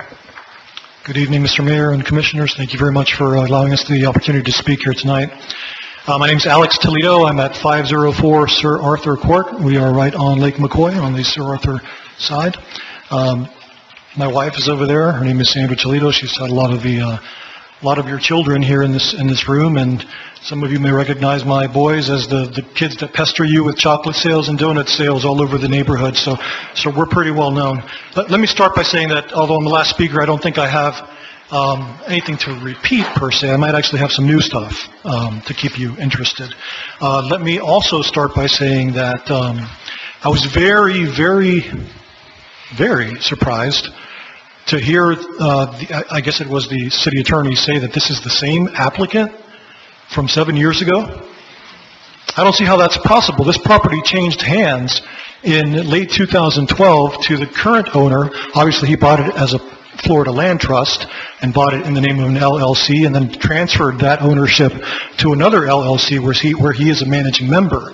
But how is it possible, particularly since the property was first purchased by the previous developer for $5.2 million, in that developer had to buy the individual lots from the individual homeowners for an aggregate of $5.2 million. And our developer here today, according to the public records, paid $400,000 for that 58-acre expanse of beautiful lakefront property. And if that is the case, if this is the same applicant, I think we have problems that we need to look at. because SunTrust still had a mortgage for $3 million left to be paid on that property when they sold it for $400,000 to another LLC. Is this the same applicant or not? Well, that's the representation of our planning manager, and I think there is some history associated with the ownership of this tract, where the original owner, and again, please correct me if I'm wrong, the original owner had a note with the bank. The bank wound up taking the property. In a deed in lieu, correct. But then the ownership has now transferred back to the same applicant. Is that essentially correct? I can tell you from my profession that is actually wrong. That's fraud. That's not supposed to happen. It's called short sale fraud. Well, I think it was done with the bank's consent, possibly? Well, right. I have no knowledge of any of those details, but I do believe everything up until this point has been done fair and above board. Okay. I should qualify also that I am the Deputy Chief of Investigations for the Bureau of Financial Investigations for the State of Florida's Office of Financial Regulation. So I know whereof I speak when I talk about mortgage fraud and real estate fraud, and I'm not making any accusations. Please don't get me wrong. I'm not making any accusations. I am just saying that there are certain markers that you look at when you've been doing this as long as I have, and I've been doing it for 13 or 14 years, that really cause you to kind of take a second look. And some of you are bankers, and as a banker, if you are willing to take, especially if you're a small bank and you're not as capitalized as SunTrust, that has a $22 billion capitalization, but if you're a smaller bank and you take a $2.6 million hit on a loan, I assure you, you could probably go under, and your regulators are going to start asking questions about why you did that. And then you're going to scurry and get your internal audit people looking at that transaction and finding out what's going on. Something's not right when a bank is losing $2.6 million on a deal for no apparent reason. Because if you walk that property, and I think I might be out of time here, if you walk that property, and you don't have to walk that property, just drive that property. That is a beautiful, premium lakefront property. We are not talking about, like some people said during last week's meeting, that these houses are in shambles.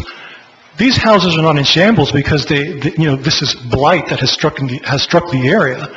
These houses are in shambles merely because a developer that knowing the risk involved in having to get something replatted, has not stepped up to go ahead and build on those 7 plats. Sir, can you wrap up in 30 seconds? Yes. I had about 20 minutes of comments to make, but I do apologize. I didn't realize I'd go this far. I was going to condense them down to the 4 minutes. But I would say this. I overheard someone from Mr. Goldberg's camp last week talk about progress and how the Planning Commission hearing was really sort of a representation of Apopka's sort of doom, that it's doomed to not make progress, because he could just as easily take his business to some other city. And while I assure you that would genuinely warm my heart and the heart of everybody here, I really don't think that the developer is concerned about our movement into the 22nd century. I think we have to be concerned about that. We have to be concerned about progress. And in my view, progress, and if you'll just indulge me. 10 more seconds. Okay.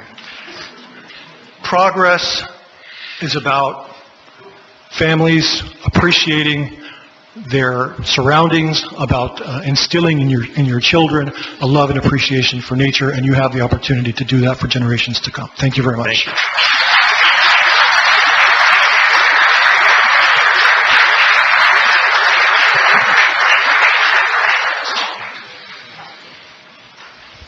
Okay. I feel like I have a target on my back. Name and address for the record, please. Alan Goldberg, 100 South Virginia Avenue, Winter Park, Florida. I am the owner of the property. And if that wasn't an accusation, I don't know what it was, but he's more than welcome to check all the facts on how the parcels were transferred. So it's clean as a whistle. I want to tell you a little bit something about myself. I've been a developer in Central Florida for over 20 years. I've built and developed thousands of lots within all communities of Central Florida. And I would ask any of you to go out and take a look at any of my communities because I'm proud of each and every one of them. I am here to talk about the facts. I respect all the speakers that came up here tonight. The majority of them live in Oakwater Estates, south of our property, and it's an absolutely beautiful community. But at some point in time, a developer came in there and cleared trees for the roads and cleared trees for the retention pond and cleared trees for their houses. But they're here 30 years later and they see beautiful canopied streets. So it's the same sort of thing that happens every time you come in for a development. Like I said, it's a gorgeous, they live in a gorgeous community, and I'm glad they live there. They should. That's exactly what they want. But not everybody wants that type of community. Okay.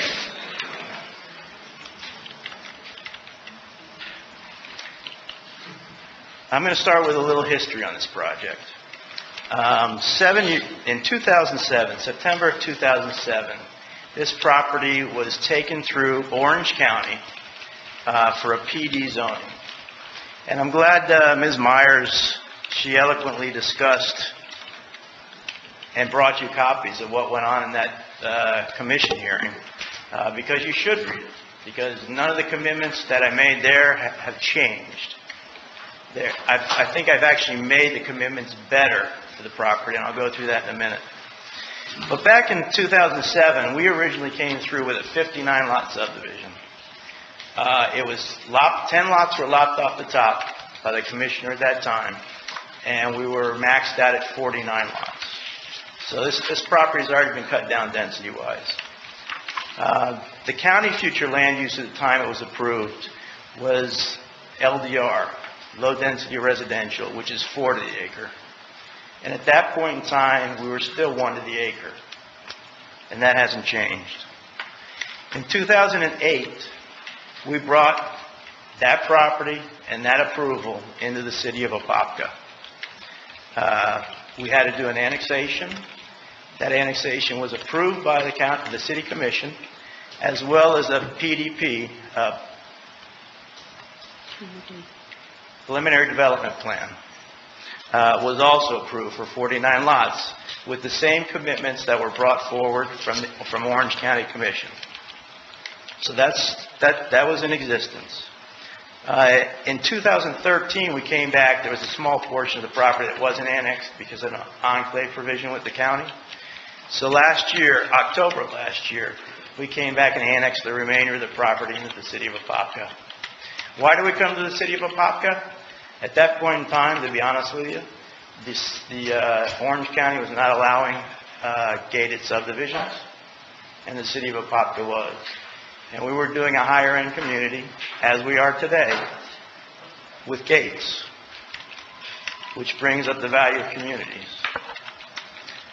The city's future land use is very low-density suburban on this property. And we're all going to talk about what the comprehensive plan says. And that's one main component of the comprehensive plan, is what your future land use is. Very low-density suburban allows you to do a maximum of 2 units per acre. I'm proposing half of that, of 1 unit per net acre, 1 to 1. The rezoning hearing on September 9th with the P&Z here in the city of Apopka, there was a blanket decision of denial made with no findings of fact concerning staff approvals. No discussion of facts concerning the staff report were asked of staff, nor any changes or recommendations were made. Now what I want to do next is go through a little chart, and if I could get some help on the overhead. Well, hopefully the applicant gets more than 4 minutes. We'll be a little lenient because there were quite a few speakers in opposition. Yeah, I'd like to at least have as much time as they did, Well, but I won't take it.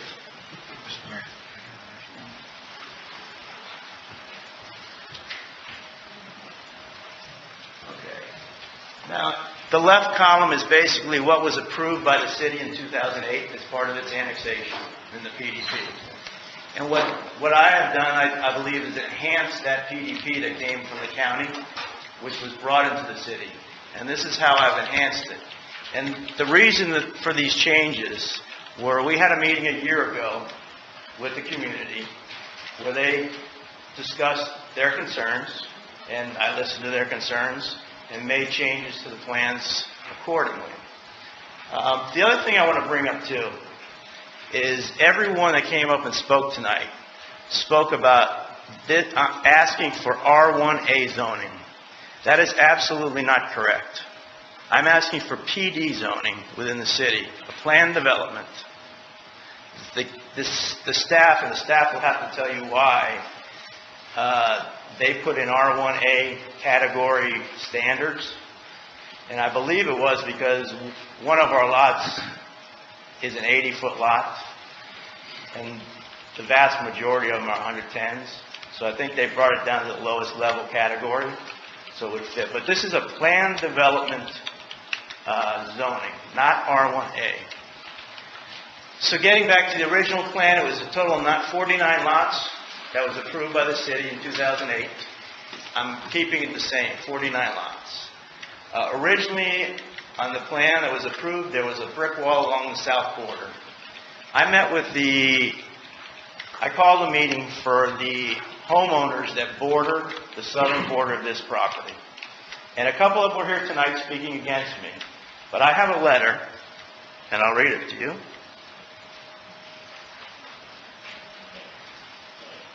And this is from Mike Corbin, who was one of those residents, who was, I would say, the leader of that group.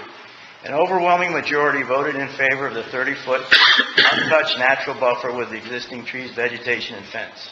We hope that it would become a separate parcel deeded to the new HOA. We would like to begin referring to this buffer as a forever green zone or parcel.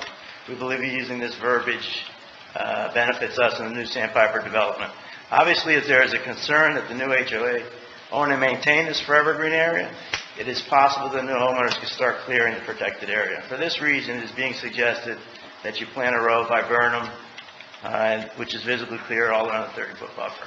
Thank you for providing us with your three options and working with us on this. Sincerely, Mike Corbin, on behalf of all who voted and provided feedback. So there are people that I met with, and we came to an agreement on the southern border, 30-foot undisturbed buffer. And I'd like to put that into the record if possible. So that has to deal with number two. One of the options was to keep the brick wall or do a 30-foot undisturbed buffer. And the residents along that buffer, the majority of them voted to do the 30-foot buffer instead of a wall. Number three, no wall on Sandpiper along Sandpiper Road, but a 10-foot buffer, a landscape buffer, was provided. What I would like to suggest, and I'm going to show you a couple of pictures of what our plans will look like. As soon as I find them. I'm going to provide a 10-foot landscape buffer with a tri-rail horse-type fence along the front of the property, which was what was also in accordance with the requests of the neighbors that lived across Sandpiper. They didn't want to see a stark brick wall. They wanted to keep the aesthetics within the rural community. So, 1 second, here we go. This is a project in Seminole County called Steeplechase. It's on Lake Merritt Boulevard. And it's really hard to see, but that's the entrance feature. But as you come off the entrance, feature, there's a 3 or maybe a 4 board horse fence running around the entire portion of their property.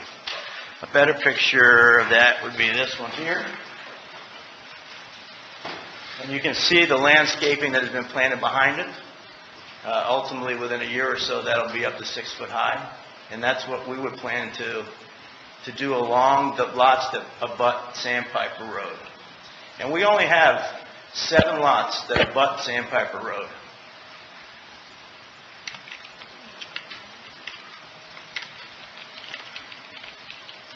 Okay. Originally, we had 3 lots within the west 15-acre parcel. I'll show you that later. But basically, I took the 3 lots and put them within the main property to keep all the lots within the subdivision so that I could save the 15 acres as undisturbed and buffered. And also, it'll also be used as a recreation area for the new community. It's a beautiful area, beautiful trees, and it's going to be saved into perpetuity. It's going to be owned by the HOA. So when we talk about trees and saving trees, and I'm going to get into more of this later, I'm saving 15 acres of undisturbed, and I'm saving 30 feet along the whole southern border of the property, which is going to be undisturbed. No trees, no twig, no nothing's going to be touched in there. And those will be the responsibility to maintain of the HOA. Number 5. The lake lot, originally there were 9 lake lots with 9 docks allowable, which answers the question. Now there are only 8 lake lots with 8 possible docks to the lake. So that changed to the better. The boundary lots, every boundary lot along Sandpiper and along the southern boundary is 110 foot wide. That matches exactly what the residents are requesting. An R1 quadruple A lot in Orange County, which is what they're talking about, has a minimum width of 110 feet. So I'm matching what they're requesting, not in the size of the lot, but the width. So each resident would only be looking at one house behind their lot, not multiple houses. And that would be behind a 30-foot undisturbed buffer. Number 7. The minimum lot size was originally 85 by 130, 11,050 square feet. And the minimum lot size I'm proposing is 80 by 145, which is almost 11,700 feet. And I want to discuss here because everybody talks about the size of the lots. The average size of the 49 lots is just under 18,000 square feet. And today, that is not a small lot. So I just want to reemphasize this. The average lot is 18,000 square feet. The minimum living area was originally 3,000 square feet. I did change it to the requirement of 2,000 square feet to give us a little bit more variety. But this is going to be an upscale community.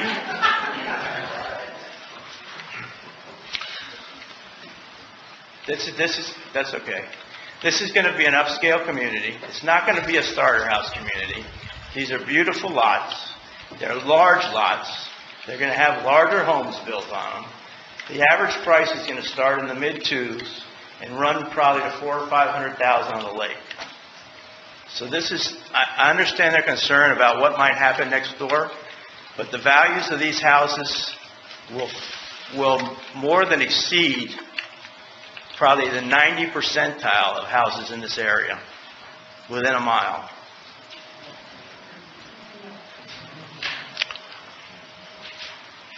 Okay.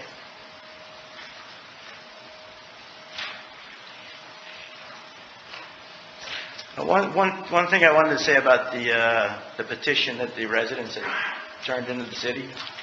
This petition was done a year ago after a community meeting that we have. And it was based on a meeting where I was asking for more lots. And this is the petition that was in response to that. And obviously I came back to the 49, which was the original plan. So I think I've addressed the majority of their concerns on their petition, which was drawn up and signed a year ago. Okay, let me go quickly over the neighborhood concerns. Let's talk about compatibility, which is a big deal. Okay. Hopefully I can read this stuff, but There's this big, beautiful community sitting in the middle here called Oakwater Estates. But all around Oakwater Estates, there have popped up smaller lots in addition to what was existing there, agricultural style lots. But I'll go over real quickly. You have, I can't even read my writing from here, but it's Reagan's something. Those are 77-foot lots just across from our community. This is Carlton Oaks.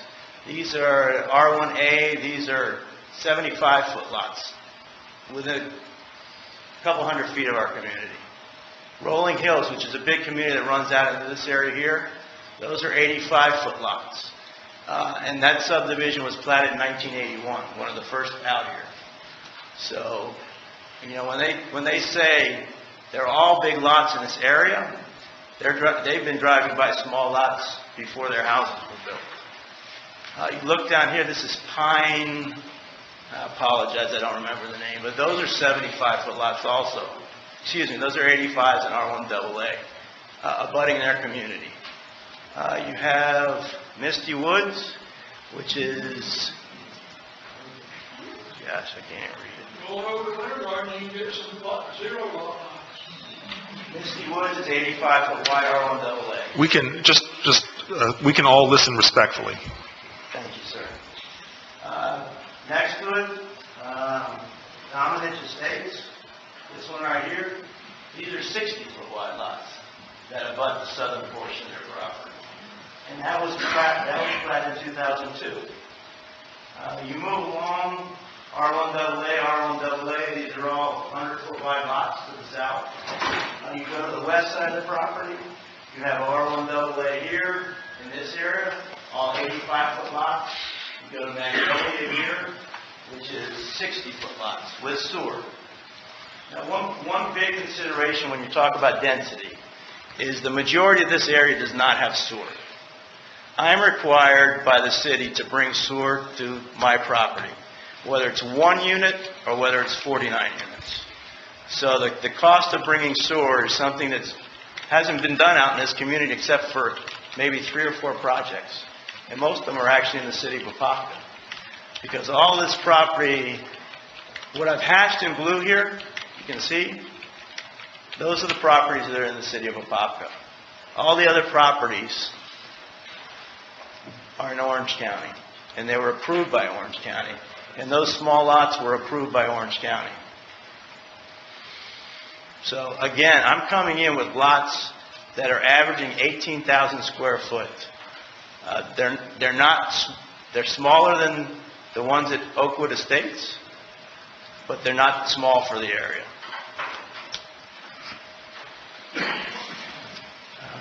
Okay. How you doing, Al? 5 more minutes. Okay. Max.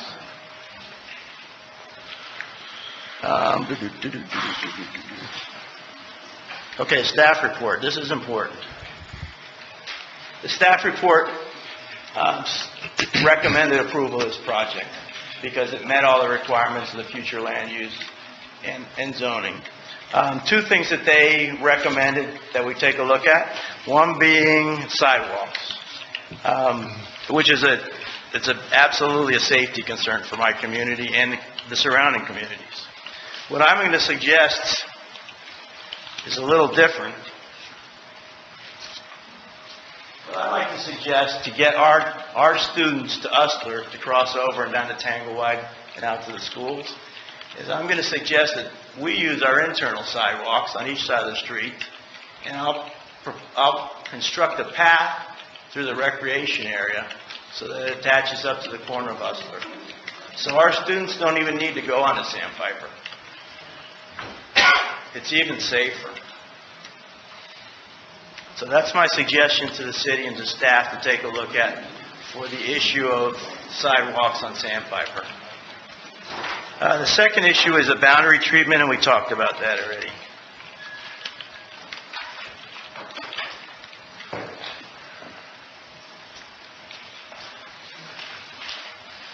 Okay, trees and wildlife. From an aesthetic and value standpoint, I want to keep trees too. It creates much more value for my community. I believe 27 acres of this property are open space. Nothing, it's open. 15 acres are undisturbed park, and we had a 30-foot undisturbed buffer. So 46% of this property is open, whether it be preserved areas for trees, retention ponds, so on and so forth. But that's 46%. I don't think you'll find that in many of your communities. A commitment to not clear-cut lots. This is important too. I'm committed, and it's in the commitments with the county and the city, that I can't clear a lot. I can only clear roadways and retention ponds. Each lot, when it comes in for a building permit, an arbor permit must be required also. So we'll be required to follow the stringent and very stringent tree arbor permit in the city of Apopka. So I'm not clear-cutting this property. There was a wildlife survey completed, and the only listed species that was found were gopher tortoises. And if those can be relocated in the park area, I'll do that. If not, they need to be removed and replaced in a different location.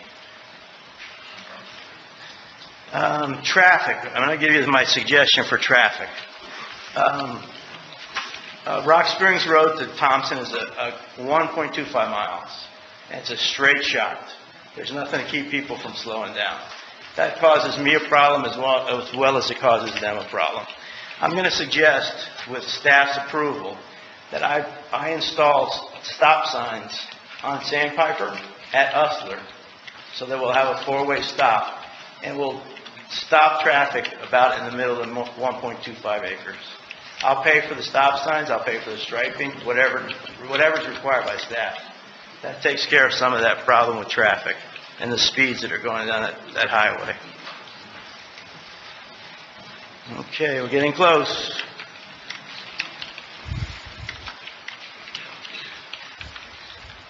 I already talked about values. Values are not determined by the lot size. They're determined by community amenities. They're determined by schools and proximity to commercial services, which is the reason I bought this property. It's very close in. It's inside the Beltway. Anything inside a Beltway is considered urban these days. So the value of these houses that I described will be between $200,000 and $500,000. They're not first-time starter homes. They're not zero lot line. They're not tiny houses. It'll be a move-up market. It's going to be for your employees that work at the hospital, employees that you want to bring in here to work at your other, high-tech type companies you'll be bringing into the city. This far exceeds the value of the homes within 1 mile of the community. The project will create many jobs. The total cost after build-out will be approximately $17 million and will generate an additional $14 million of additional taxable property revenues. Am I closing? This community will be a great asset to the city. It brings in infrastructure, sewer, water lines to my community, which will, I think for the staff report, are required to be oversized so that others from the community can benefit from the sewer. Sewer is an incredible environmental benefit. You don't have all these additional septic tanks leaking nitrates into the lake and into the Wekiva Basin. So sewer is an incredibly important addition to this area. Although I can't alleviate the neighbors' concerns fully, I have made a concerted effort to recognize their concerns and make changes to the original plan based on their concerns. I want to thank you for this time in the matter, and I look forward to your approval in constructing a beautiful, vibrant community in which the city will be very proud. Thank you very much. Thank you, Al. And there won't be any rebuttal because this is the end of the public hearing, correct? Well, we're going to ask if there's any further, anyone who else wants to speak. If you've already had a chance to speak, I'm going to ask that you, if there is anyone who hasn't spoken yet. I'd request time for rebuttal if somebody does come up. Okay, yes, sir.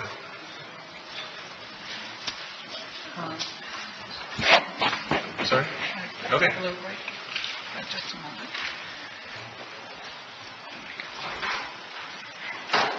My name's Steve Harmon. I live at 1041 Sandpiper. At one time, I tried to annex into the city of Apopka, but I couldn't because they were too far away. I'm still one house away from them. And I want to keep my trees and my community, so I don't want to annex into the city of Apopka. I'm a retired deputy sheriff. I've lived in that house since 1978. I have written numerous citations on the Sandpiper because of kids going to school. I've worked probably 25 accidents in that strip. Several were overturned vehicles by the teenagers trying to go down that dirt road at excessive speeds. I also had my house almost burned to the ground. The same arsonist who was a satanic cult worshiper who burnt down the funeral home and the law office and a couple houses in Sorrento, and he lived in the swamp area where these kids are going to be walking through. No one's going to be enforcing the fact that is there anybody squatting on that property. He is in prison at this time, thanks to the person behind me who saw him breaking into my house, and being on the sheriff's department, numerous officers responded. We have a good police department that I'm sure can enforce whatever goes on in the new area. But speed and traffic is of paramount importance. Okay. And that's the sidewalk, and cutting the sidewalk through a swampy area where who knows who's in there. Even the boardwalks and things they have at UCF, there have been rapes and things committed in that area, attempted rapes, because there's squatters who are going to live where they are or want to. So, again, things change. I may want to annex into the city of Apopka. All right. Thank you very much. I think it's fair to say, and I think we can all agree that we've heard just about every angle that everybody has with regards to this property, correct? And so, unless anybody has anything really specifically different, I'm going to close the public hearing, and we're going to bring it back to the council for consideration. Now, the big question that we have to address first is the question of the Planning Commission's actions without regards to findings of fact. Is it possible for us to, I know Commissioner Velasquez has mentioned sending it back to the Planning Commission and asking them to develop findings of fact. Is that more proper to do, or is it more proper for us to consider this issue tonight? You can do either, whichever the board decides, or the commission decides. If you decide you want to have planning and zoning's input as to specific reasons for their recommendation, you can send it back to them. If you decide to take their recommendation and weigh the evidence and testimony you've heard tonight for yourselves, then you certainly can do that too. Okay. All right. Does anybody on the council have a preference of how we'd like to proceed? I'd like to actually look at, I've got a copy of this in fact, but I'd like to look at a copy of that compared to a copy of what's being presented today with he had the breakdown, the differences. I'd like to see that, and the staff could provide it in a larger scale. On my iPad, I can't see the lot size. I really can't get a clear picture, but I'd like to have something that we can use more of in a comparative nature, that we can look at a little clearer. I do remember the residents at that time did not want a wall down Sandpiper, and I do remember some of these things. But I would like to have a little more time to review that, compare it before making a decision tonight, so that I can be fair to all concerned. As I say, I really want to stick to our agreement. But if our agreement is close, then I need to know how close we are. Okay. So that, I'd be more inclined to table it. I'm not going to move that right now, so we can keep discussing it. But I'd be more inclined to table it for 2 weeks. So. Commissioner Velasquez, were you going to say something? Well, My concern was that the planning commission board, was so unanimous in disapproving it. I would like to find out from them why. Why were they so unanimous in disapproving it? Okay. And then review it again, but it's the first time that I'm seeing the planning commission board just unanimously disapprove it. Okay. Commissioner Ruth, I also share Commissioner Airshmith's thoughts on it, too. on tabling. Okay. What's the difference between tabling it and asking the Well, planning commission? tabling keeps it here, in front of us, sending it back to the planning commission, sends it back to the planning commission, and they would meet and discuss it at our direction, again, to develop those findings of fact, which we're required to consider.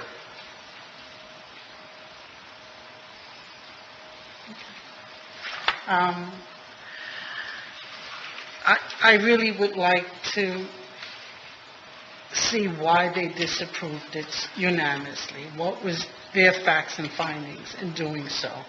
You didn't even have one commissioner say yes. Okay, all right. And I think it's important that the audience knows that, from a legal standpoint, we can do all we can do, but to protect the city from being involved in a lawsuit also, we have to have good reason. Right. So, that's what I want to make sure of, and our attorney's sitting here telling us that, so. Competent substantial evidence is what your decision is based on. I'm sorry? Competent substantial evidence, that's what your decision is based on.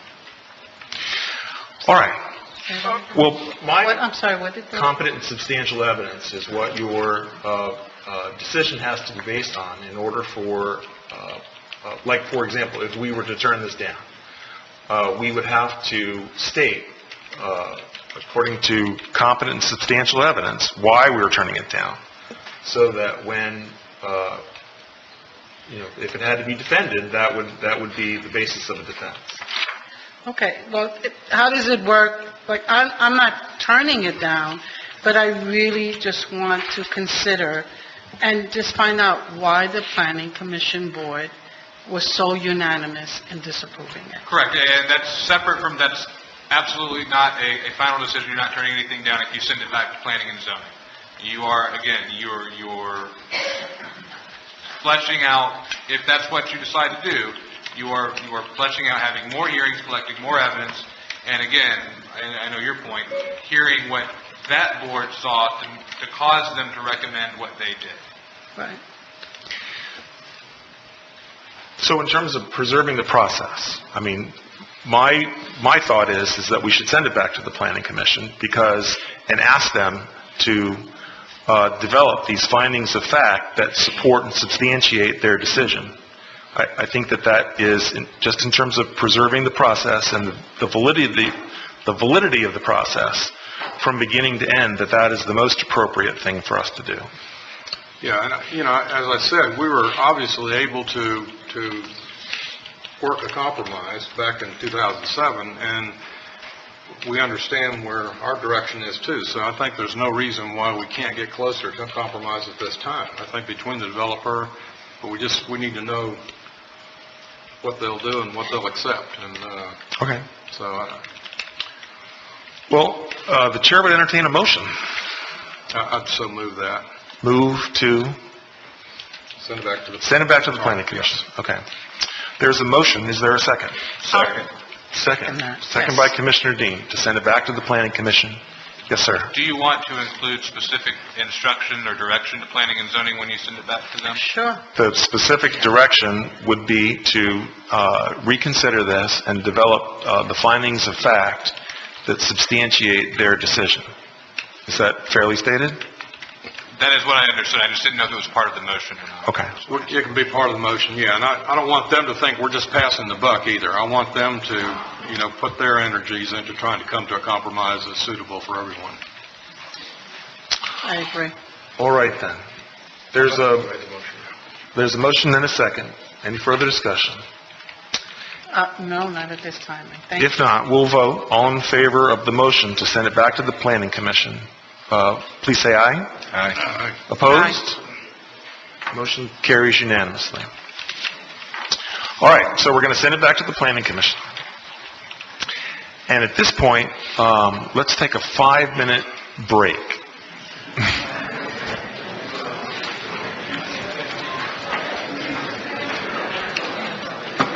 I'll be right there.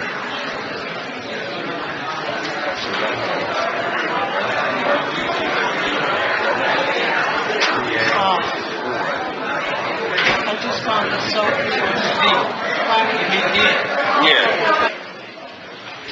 I appreciate everyone's indulgence. We still have a lot to consider on our agenda, and so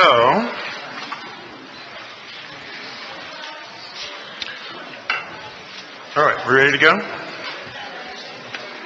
Yep. All right, so we have dispense with ordinance 2386. We're going to go back to ordinance number 2378. Would you please read the title? Ordinance 2378, an ordinance of the City of Apopka, Florida, to vacate a portion of a private right-of-way located east side of Binion Road, south of Orange Blossom Trail, west of Willett Avenue, providing direction to the city clerk for severability for conflicts and an effective date. Okay, we're going to open this up for a public hearing on ordinance number 2378. Is there anyone who wishes to speak on ordinance number 2378? If not, we'll close the public hearing and bring it back to the council, and the chair would consider a motion. Second. There's been a motion by Commissioner Aerosmith, second by Commissioner Velasquez. Is there any further discussion? If not, we'll vote. All in favor say aye. Aye. Opposed? Motion carries. Let me just clarify, that is to accept on first On reading. first Hold reading. over for a second. Thank you. That was first reading. Thank you, Jan, for keeping us straight. All right, we're down to ordinance 2379. This is for a first reading, and we'll hold it over for a second reading. Would you please read the title? Ordinance number 2379, an ordinance of the City of Apopka, Florida, to extend its territorial and municipal limits to annex pursuant to Florida Statute 171.044, the hereinafter described lands situated and being in Orange County, Florida, owned by Jason M. Lee, located at 2300 West Poncan Road, providing for directions to the city clerk, severability, conflicts, and an effective date. Okay, we're going to open up ordinance number 2379 for a public hearing. Is there anyone who wishes to speak on ordinance number 2379? If not, we'll close the public hearing and bring it back to the council, and the chair would entertain a motion to approve ordinance 2379 on first reading. So moved. So moved. Motion by Commissioner Ruth, second by Commissioner Dean. Is there any further discussion? If not, we'll vote. All in favor say aye. Aye. Opposed? Motion carries. Now we're down to ordinance number 2380. Would you please read the title?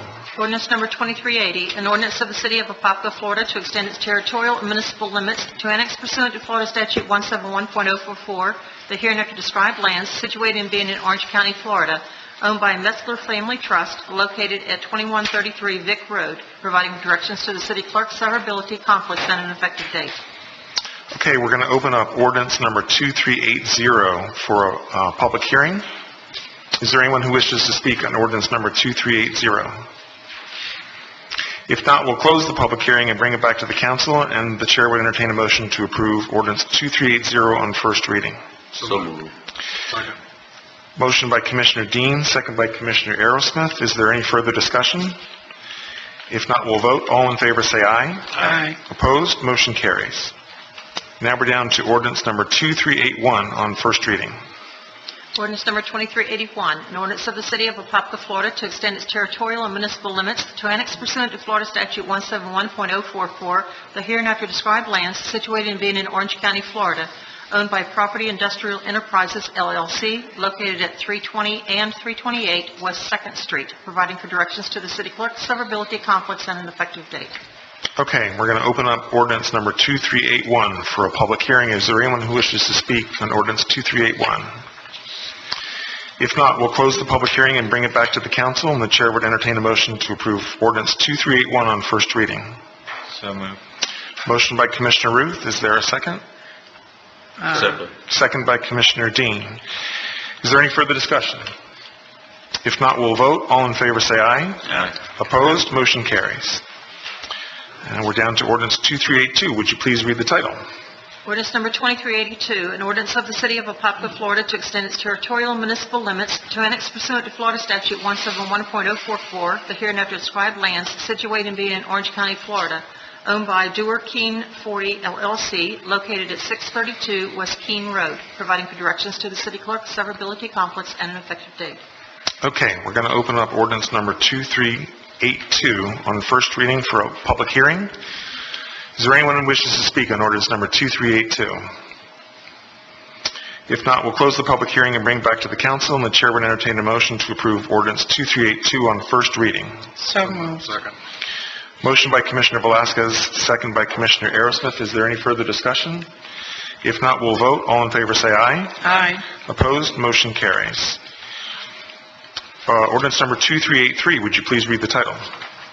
Ordinance number 2383, an ordinance of the City of Apopka, Florida, to extend its territorial and municipal limits to annex pursuant to Florida Statute 171.044, the hereinafter described lands situated and being in Orange County, Florida, owned by Alexander E. and Mary E. Dewar, located at 205 and 251 East Keene Road, providing for directions to the city clerk, severability, conflicts, and an effective date. Okay, we're going to open up ordinance 2383 for a public hearing. Is there anyone who wishes to speak on ordinance number 2383? If not, we'll close the public hearing and bring it back to the council, and the chair would entertain a motion to approve ordinance number 2383 on first reading. So moved. Motion by Commissioner Ruth, Second. second by Commissioner Velasquez. Is there any further discussion? If not, we'll vote. All in favor say aye. Aye. Opposed? Motion carries unanimously. Ordinance 2384, would you please read the title? Ordinance number 2384, an ordinance of the City of Apopka, Florida, to extend its territorial and municipal limits to annex pursuant to Florida Statute 171.044, the hereinafter described lands situated and being in Orange County, Florida, owned by City of Apopka, located at 225 West Keene Road, providing for directions to the city clerk, severability, conflicts, and an effective date. Okay, we're going to open ordinance 2384 for public hearing. Is there anyone who wishes to speak on ordinance 2384? If not, we'll close the public hearing and bring it back to the council. The chair would entertain a motion to approve ordinance 2384 on first reading. So moved. Motion by Commissioner Aerosmith. Second. Second by Commissioner Dean. Is there any further discussion? If not, we'll vote. All in favor say aye. Aye. Opposed? Motion carries unanimously. Ordinance 2385. Would you please read the title? Ordinance number 2385, an ordinance of the City of Apopka, Florida, changing the zoning from R1A, 0 to 5 dwelling units per acre, to AG-E, 0 to 5 dwelling units per acre, for certain real property generally located east of Lakeville Road, west of North Hiawassee Boulevard, and north of Foxwood Court, 2277 Lakeville Road, comprising 9.86 acres more or less, and owned by Alan Akbar Ali, a.k.a. All Akbar Ali, providing for directions to this Community Development Director, severability, conflicts, and an effective date. Okay, we're going to open ordinance 2385 for a public hearing. Is there anyone who wishes to speak on ordinance 2385? If not, we'll close the public hearing and bring it back to the council. The chair would entertain a motion to approve ordinance 2385. So moved. Motion by Commissioner Dean. Second. Second by Commissioner Ruth. Is there any further discussion? No. If not, we'll vote. All in favor say aye. Aye. Aye. Opposed? Motion carries. All right, now we're down to resolution number 2014-11. Would you please read the title? Resolution number 2014-11, a resolution of the City Council of the City of Apopka, Florida, adopting a non-ad valorem tax assessment roll for the Mainline Village subdivision, providing directions to the Finance Director for certification and transmission of the assessment roll to the Orange County Tax Collector, and providing for an effective date. Okay, we don't do public hearings on resolutions, correct? Yes, sir. Okay. All right, the chair would entertain a motion to approve resolution number 2014-11. Motion by Commissioner Aerosmith. Second. Second by Commissioner Dean. Is there any further discussion? If not, we'll vote. All in favor say aye. Aye. Opposed? Motion carries unanimously. Sorry? Any discussion? We didn't have to have a public hearing, right? It doesn't matter, because you're running it. Okay. Well, we can take back the vote if we want No, to. that's fine, that's fine. All right. We're down to Resolution 2014-12. Resolution number 2014-12, a resolution of the City Council of the City of Apopka, Florida, adopting a non-ad valorem tax assessment roll for the Main Avenue Villas subdivision, providing direction to the Finance Director for certification and transmission of the assessment roll to the Orange County Tax Collector, and providing her effective date.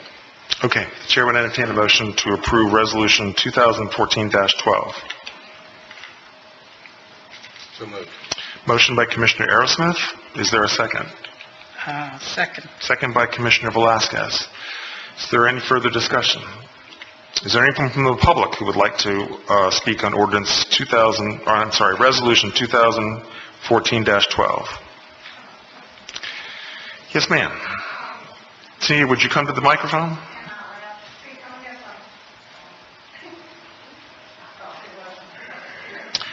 It is. Even if you don't have a public hearing, you can allow public comment. Okay.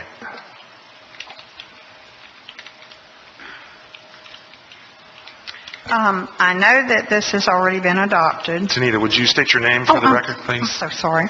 And we're going to keep it to 4 minutes, right? Sure. Remember? Of course. Tanita Reed, 651 O'Leary Court. I know that this has already been adopted, but I do have a question.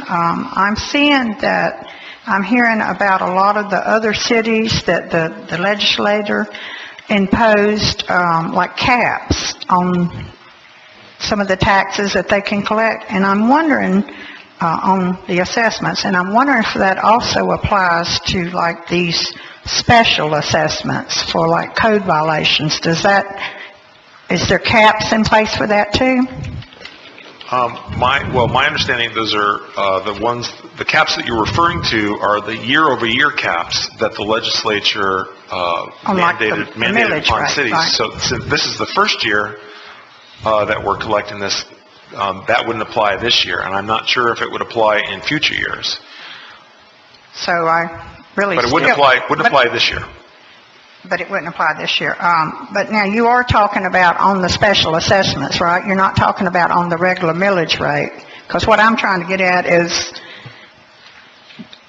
there caps imposed by the state on these assessments? How much the percentage can go up on that? Generally not, because this is not tax. This is not a tax. This is a special assessment. The special assessment is tied to the cost, and it's not a tax rate. It's not ad valorem. So it doesn't fall into those same type of exemptions in Save Our Homes and those type of caps that legislatures put on the ad valorem tax rate. Okay. And one other question. Now, those that I saw listed in the paper, the 440, 450, 490, are those subject to change next year? Is it going to be variable? Is that going to be a set price for the next 20 years? Or could it go more or could it go less? That's what I'm trying to get at it. I'm trying to understand it. I think we'll have an answer for you here in a second. Okay. Chuck Vavrick will come up and address that. Okay. I'll go ahead and sit down then. Okay. Thank you. Thank you, Tina. Chuck Vavrick, City Staff, Mayor, Council. The costs that you see are those costs that are solely for providing services there. We went out and got bids and brought those costs back and then divided them amongst the property owners. So those are pure costs that you see in front of you. And do we plan to bid that every year? They would be subject to going up. The current bid for the maintenance is for a 3-year contract. Okay. But they do have an out if they see that those costs will rise above what they're at currently. Okay. All right. So we'll review it on a regular basis. Yes, sir. Okay. All right. Okay. Anyone else wishing to speak on Resolution 2014-12? If not, any further discussion? We'll vote. All in favor say aye. Aye. Opposed? Motion carries unanimously. Resolution 2014-13. Would you please read the title? Resolution number 2014-13, a resolution of the City Council of the City of Apopka, Florida, adopting a non-ad valorem tax assessment roll for the Cimarron Hills subdivision, providing directions to the Finance Director for certification and transmission of the assessment roll to the Orange County Tax Collector and providing for an effective date. Okay, the chair would entertain a motion to approve Resolution 2014-13. So moved. There's a motion by Commissioner Aerosmith. Is there a second? Second. Second by Commissioner Dean. Is there anyone from the public who wishes to speak on Resolution 2014-13? If not, no further discussion on the council. We'll vote. All in favor say aye. Aye. Opposed? Motion carries unanimously. We're down to Department of Reports and Bids, Administrative Report, Richard Anderson. In the interest of time, you have my report in front of you. It's also on the website. If you have any questions, I'll be more than happy to answer them. Great. Thank you, Richard. We're down to the mayor's report. I would like to share with those of you who have not heard that our city clerk has announced her intention to retire from the city as of October 30th, 2014. And Jan has expressed a desire to fulfill her long-held dream to move to North Carolina and enjoy the beautiful weather and scenery in western North Carolina. So we appreciate everything that Jan has done for us. She's done yeoman's work throughout the time that I've been here, and she's been just a stalwart assistant during this transition. So would you please join me in a round of applause for Jan?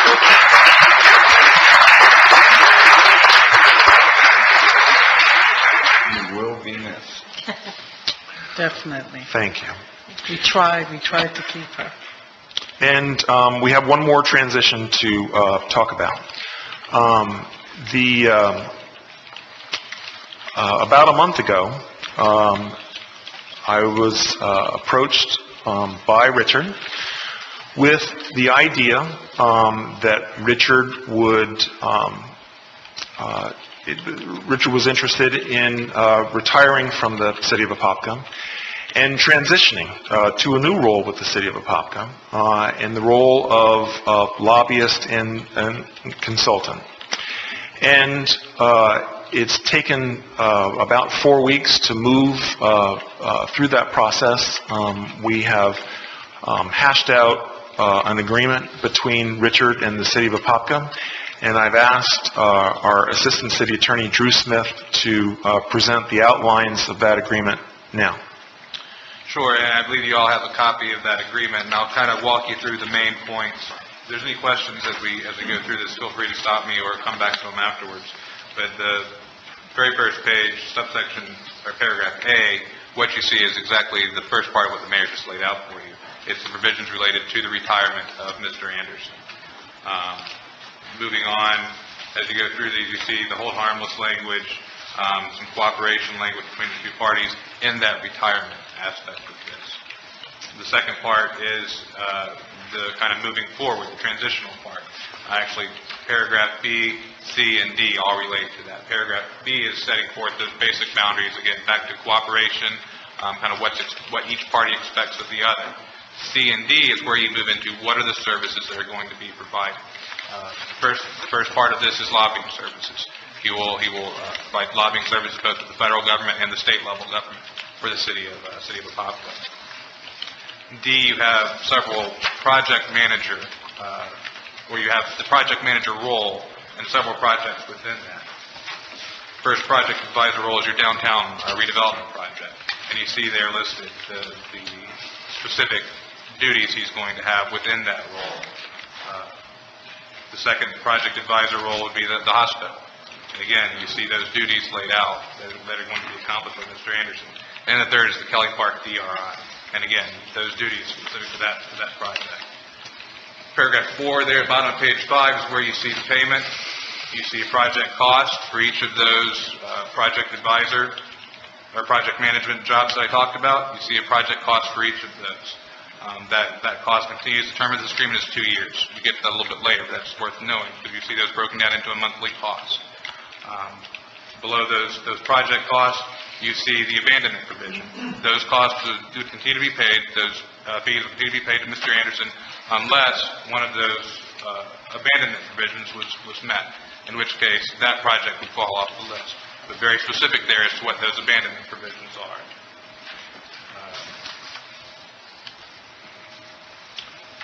Page 7, paragraph E, again, back to job duties. And you see this is Mr. Anderson be reporting to the mayor in this role both as lobbyist and as project manager. Again, cooperation between the parties.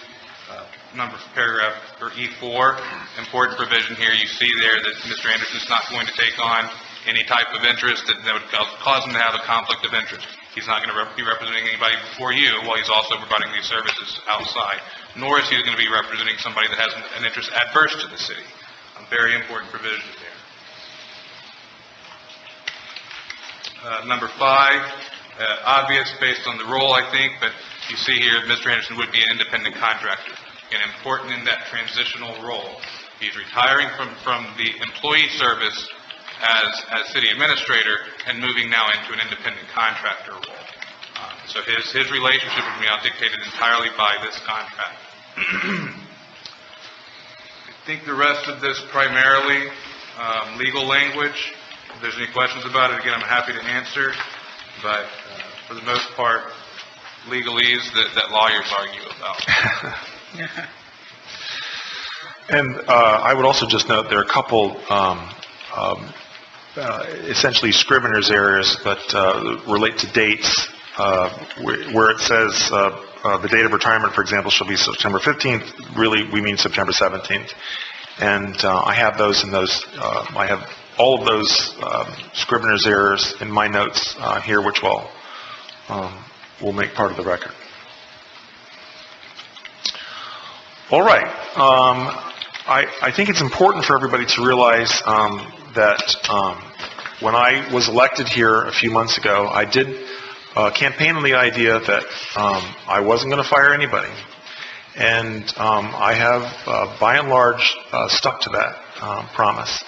I'm not going to speak for Richard, but I'll speak for myself in saying that Richard and I have, we've worked together over the last 4 or 5 months that I've been here, and I was prepared to move forward, in continuing to work with Richard. But I do think that we've all come to the kind of the realization that Richard has certainly been part of laying the foundation for Apopka's future success. It's also entirely appropriate at this time for to take a new role with the city, maintain some continuity with the city of Apopka, and at the same time allow us to start to organize the city for the next period of growth that we're getting ready to enter. And so it's quite honestly difficult to let Richard go. But at the same time, I think the agreement that we've hashed out, the promises that he's made to continue advocating, lobbying, working on behalf of the city, I think is going to put us in a strong position to be successful in the future. So that's my part. Would anyone on the council like to have a comment? For Richard? No. Well, any comment that you want to make in general. I'll let Richard speak in a minute if he chooses to. Well, I really want to thank him because when I first came on board, there were a lot of things I didn't know, and I would always go into his office through Vicky, and he was always made himself available to me, and I appreciate that, and I appreciate the time he gave me, especially with the tours in the city and giving me a big education about Apopka that I was not aware of. So I'm grateful for that. Thank you, Richard. Yes, sir. I would like to know what process are we going to use to replace the position that Richard is retiring from? Okay. Are we going to have a national Yes, search? sir. Mm-hmm. Okay. That's my intention. Okay. Well, my first intention is to ask somebody on staff to serve in an interim role. I understand. I made that request this evening. That person's still considering my request. Okay. But we'll have an interim person, and then we'll conduct a national search Okay. and absolutely find the best person possible. I quite honestly think that there are a lot of people out there who would love to take this role. I would love to have it. I'm sure you would. Commissioner Aerosmith? Well, I don't know. I've got a lot of mixed thoughts. Obviously, I would have liked to know about this or seen this before 5 o'clock today, and understanding all the transparency we have. But it is what it is, and you obviously have already laid everything out. But I had the same question: who's going to run the city? And it seems like maybe this idea would have come up during the budgeting process, so that we could have talked about it to see how that's handled, within the budget. And a lot of questions there. I'm assuming by looking at this, I wrote it a couple times tonight, but what is the actual what's the actual expense to the city, total expense?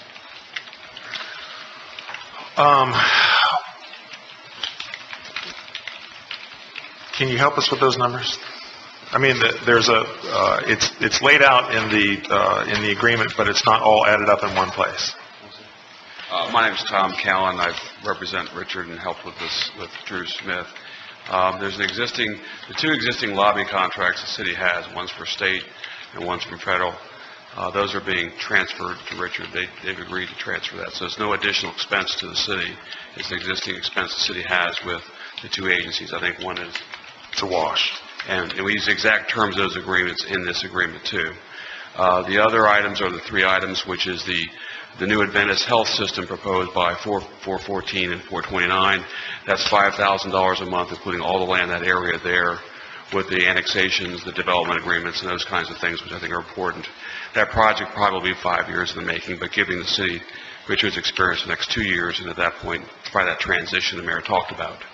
The other project is the new downtown area, Old Townsend's Plantation property, I believe, which is north and south of 436, and also 6th Avenue? 6th Street, excuse me. And that is also $5,000 a month for a 2-year period.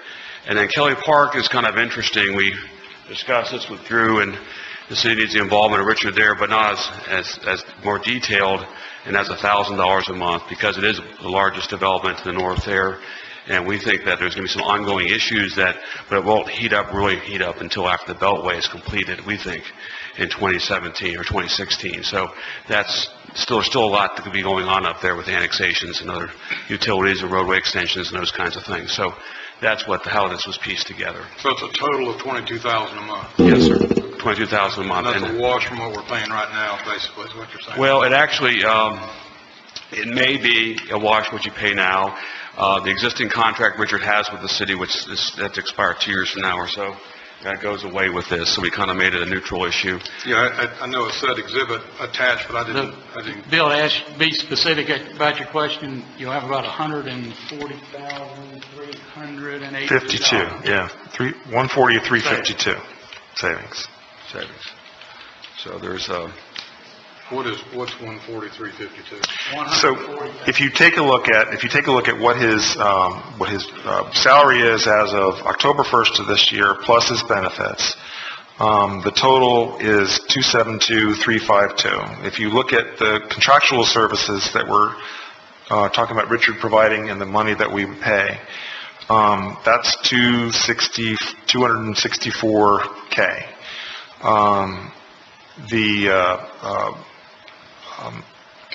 The professional services budgeted is 132. That's basically the project management, because the other half, the lobbying services, is a wash.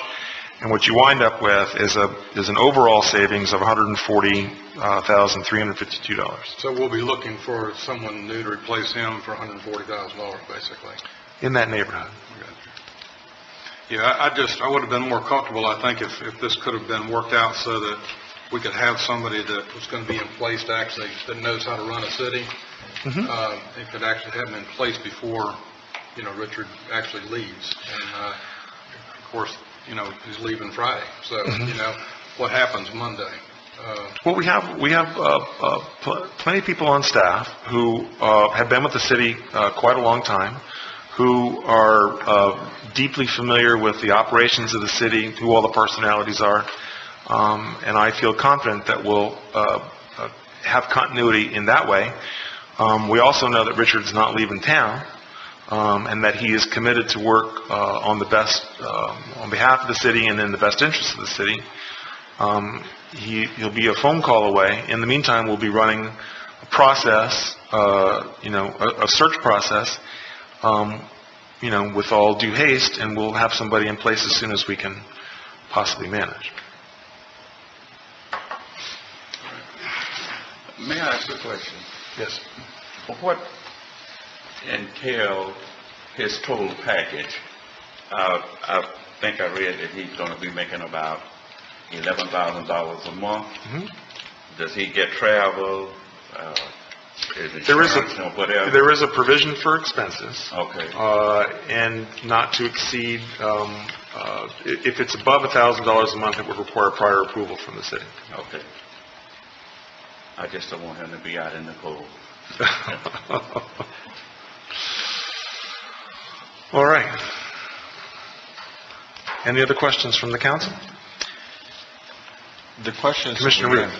Obviously, there was 12 pages, and like Commissioner Harrison said, at 5 o'clock when I got it, I kind of roughly ran through, and we just answered some of it. Questions like, the cost of the contract. Is there any way that we could formally write some questions down? I know we got another meeting on Friday, but I'd like to have a conversation with the attorney over some of them. I think, you can draft some questions. And just so as I can get the questions answered. Okay. Obviously, they're going to be asked. Sure. And, if I can find 6 questions in here in roughly 30 minutes, I'm sure there's more. All right, and I will just say, in response to Commissioner Aerosmith's concern about the timing with which this was presented, we worked on this literally up until the final minute. And we knew that we wanted to be able to present it to the council tonight because we don't have another meeting until October the 1st. And so we've been going back and forth on this for about a month, and literally ironed out all of the final details today. So it was, from a timing perspective, it worked out the way that it worked out. I didn't have to read about it on Chief Friday, so I'm ahead of the game. There you go. All right. Any further discussion? No. If not, I do think it's appropriate to ask for a vote by the council to ratify this agreement. And I would, at this point, call for a motion.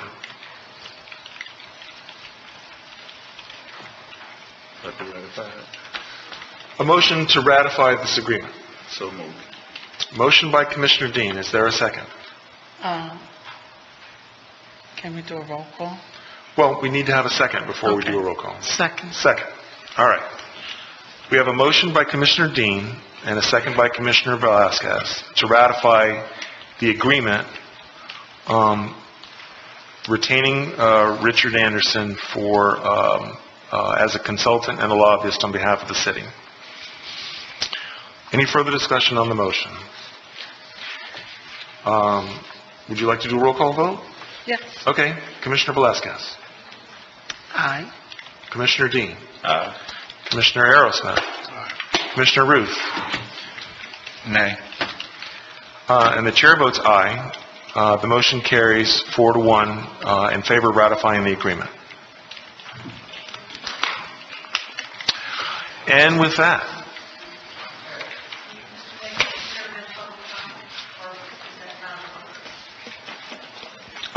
you know what, we'll have public comment in the old business, new business part of the agenda.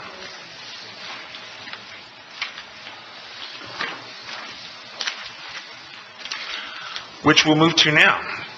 Is there any old business from the council? No. Any old business public? Dr. Shackelford. Ray Shackelford, 2082 Carpethania Drive, Apopka, Florida. First of all, I want to say I really appreciate the services of the CEO.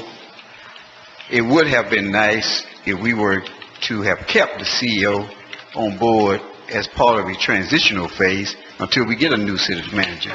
But that's hindsight now. Also, too, as we come to the final budget preparation, again, I call upon this council to dig deep into the budget to try to find funds for a summer program for our young people, as well as support some community outreach program for our young people. As we all know, our young people are the most precious commodity of individuals in this world. And if we do not show support for them, somebody else will reach out to them that is not in their best behalf. I think it's also important as we move forward, and I applaud the teamwork that I see among the council members going forward. I applaud that. But we need to make sure that we have participation of the total community in the process as we go forward. I also would like to ask the mayor, the committee that will be looking for a new city manager, would that committee be one of diversity that reflects the city of Apopka? Yes, sir. Okay. But again, as you go to the final stage of budget preparation, please dig deep to find funds for a summer program and community outreach program for our young people. Thank you very much. Thank you, Dr. Shackelford. All right. Any new business council? Yes. Yes, sir. I would like to ask Richard, since you're still part of our city, how's the progress going on down here off of 436 and 441, that project? It's progressing very well. We continue to have discussions with a number of folks out there, and I think hopefully we'll have some resolve on that you all can look at in the very, very near future. Okay. All right. Okay. Any other new business council? Yes, sir. I know at one time there were 10 contracts, so this contract's going to cost apparently about $528,000. I'm just throwing numbers out. What are the remaining 9 going to cost? I mean, is there any input? Are we going to do this like Commissioner Ayers said? Friday we're going to have to set the budget. Right. So we got from today to Friday to do to have a clear idea of what's going on with the budget. What are the costs of the remaining 9 going to cost? Well, I'm not sure what you mean by the remaining 9. I know. Is there a...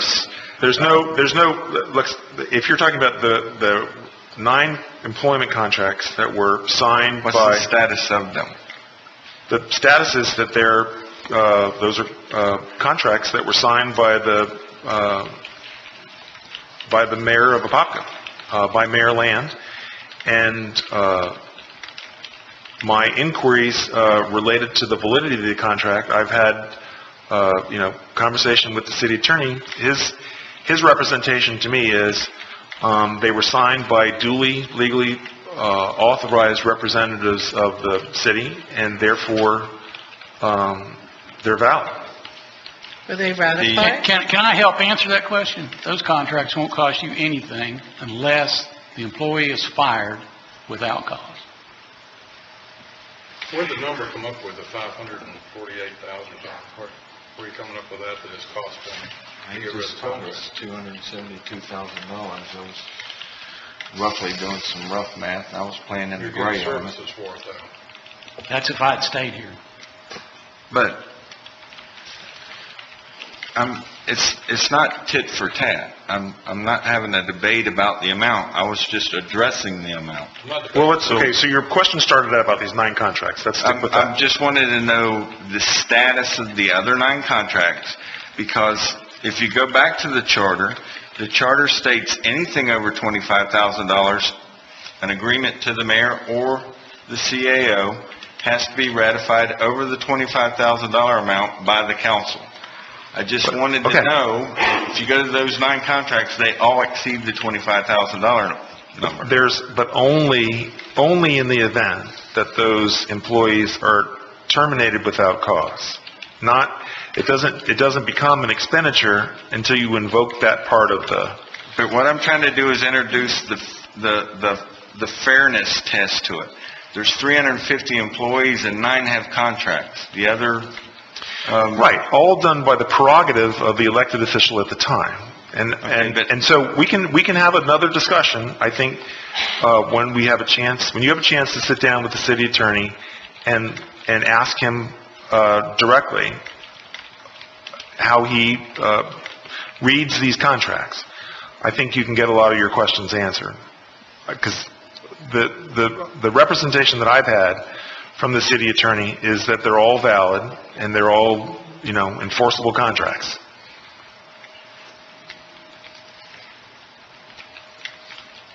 All right, how about a second question? Let's go for it. And this is not picking on any one person, but we've systemically created an environment here in the city where a selected few people are allowed to not only double dip, but triple dip. And how I say that is, there's a total of 7 employees that have access to pension plans. Those pension plans roughly add up to about $360,000. Now, I understand that that's their money. That is not being rebuked by me. But when we bring these 7 people back into employment, and that employment costs us $680,000, and then on top of that, we pay $125,000 towards a future pension yet to be received. Here's my response to that. My response to that is all of that was established under the previous administration, and it was all done legally, and it was all done with the agreement of the elected official, the mayor who was in charge at the time. I don't feel like I can go back into that and open that up again because. No, I wasn't asking. Okay, so your question is, so I think your question really is, what is our practice going to be going forward? Okay, all right.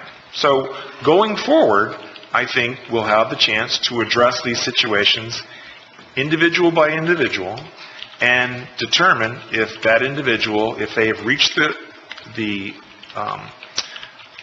age of eligibility or the years of service in which they can be eligible, and if we want to continue to retain that individual because of the unique talents that they have, that they might have, then we'll address that individually. And we can also address that as we go forward from a council level. But to open stuff up that happened before we got here. I wasn't asking that. Well, so your question is, what are we going to do in the future? What we're going to do in the future is do things in an above board, fair, honest, and open manner. Just like we did them in the past. It was an above board, fair and honest. Okay. And all right. These employees were playing by the rules. We established, and I'll say we because I was here during that time, and we established the rules. These employees came to work for the city under those guidelines, and they worked hard. They get to 45 years old, and all of a sudden they met the criteria. Why wouldn't we hire them again, rehire them? Just because they've met our guidelines for the retirement period. Right. Why wouldn't we? I mean, it makes common sense. Well, the drop program was created for a specific reason, so that cities could retain the kind of talent that, and especially people who were talented enough with unique capabilities, and it was an incentive program to keep talented people around. So I think, again, we're going to go forward and we'll address those issues kind of individual by individual, but we'll also address it at a policy level going forward.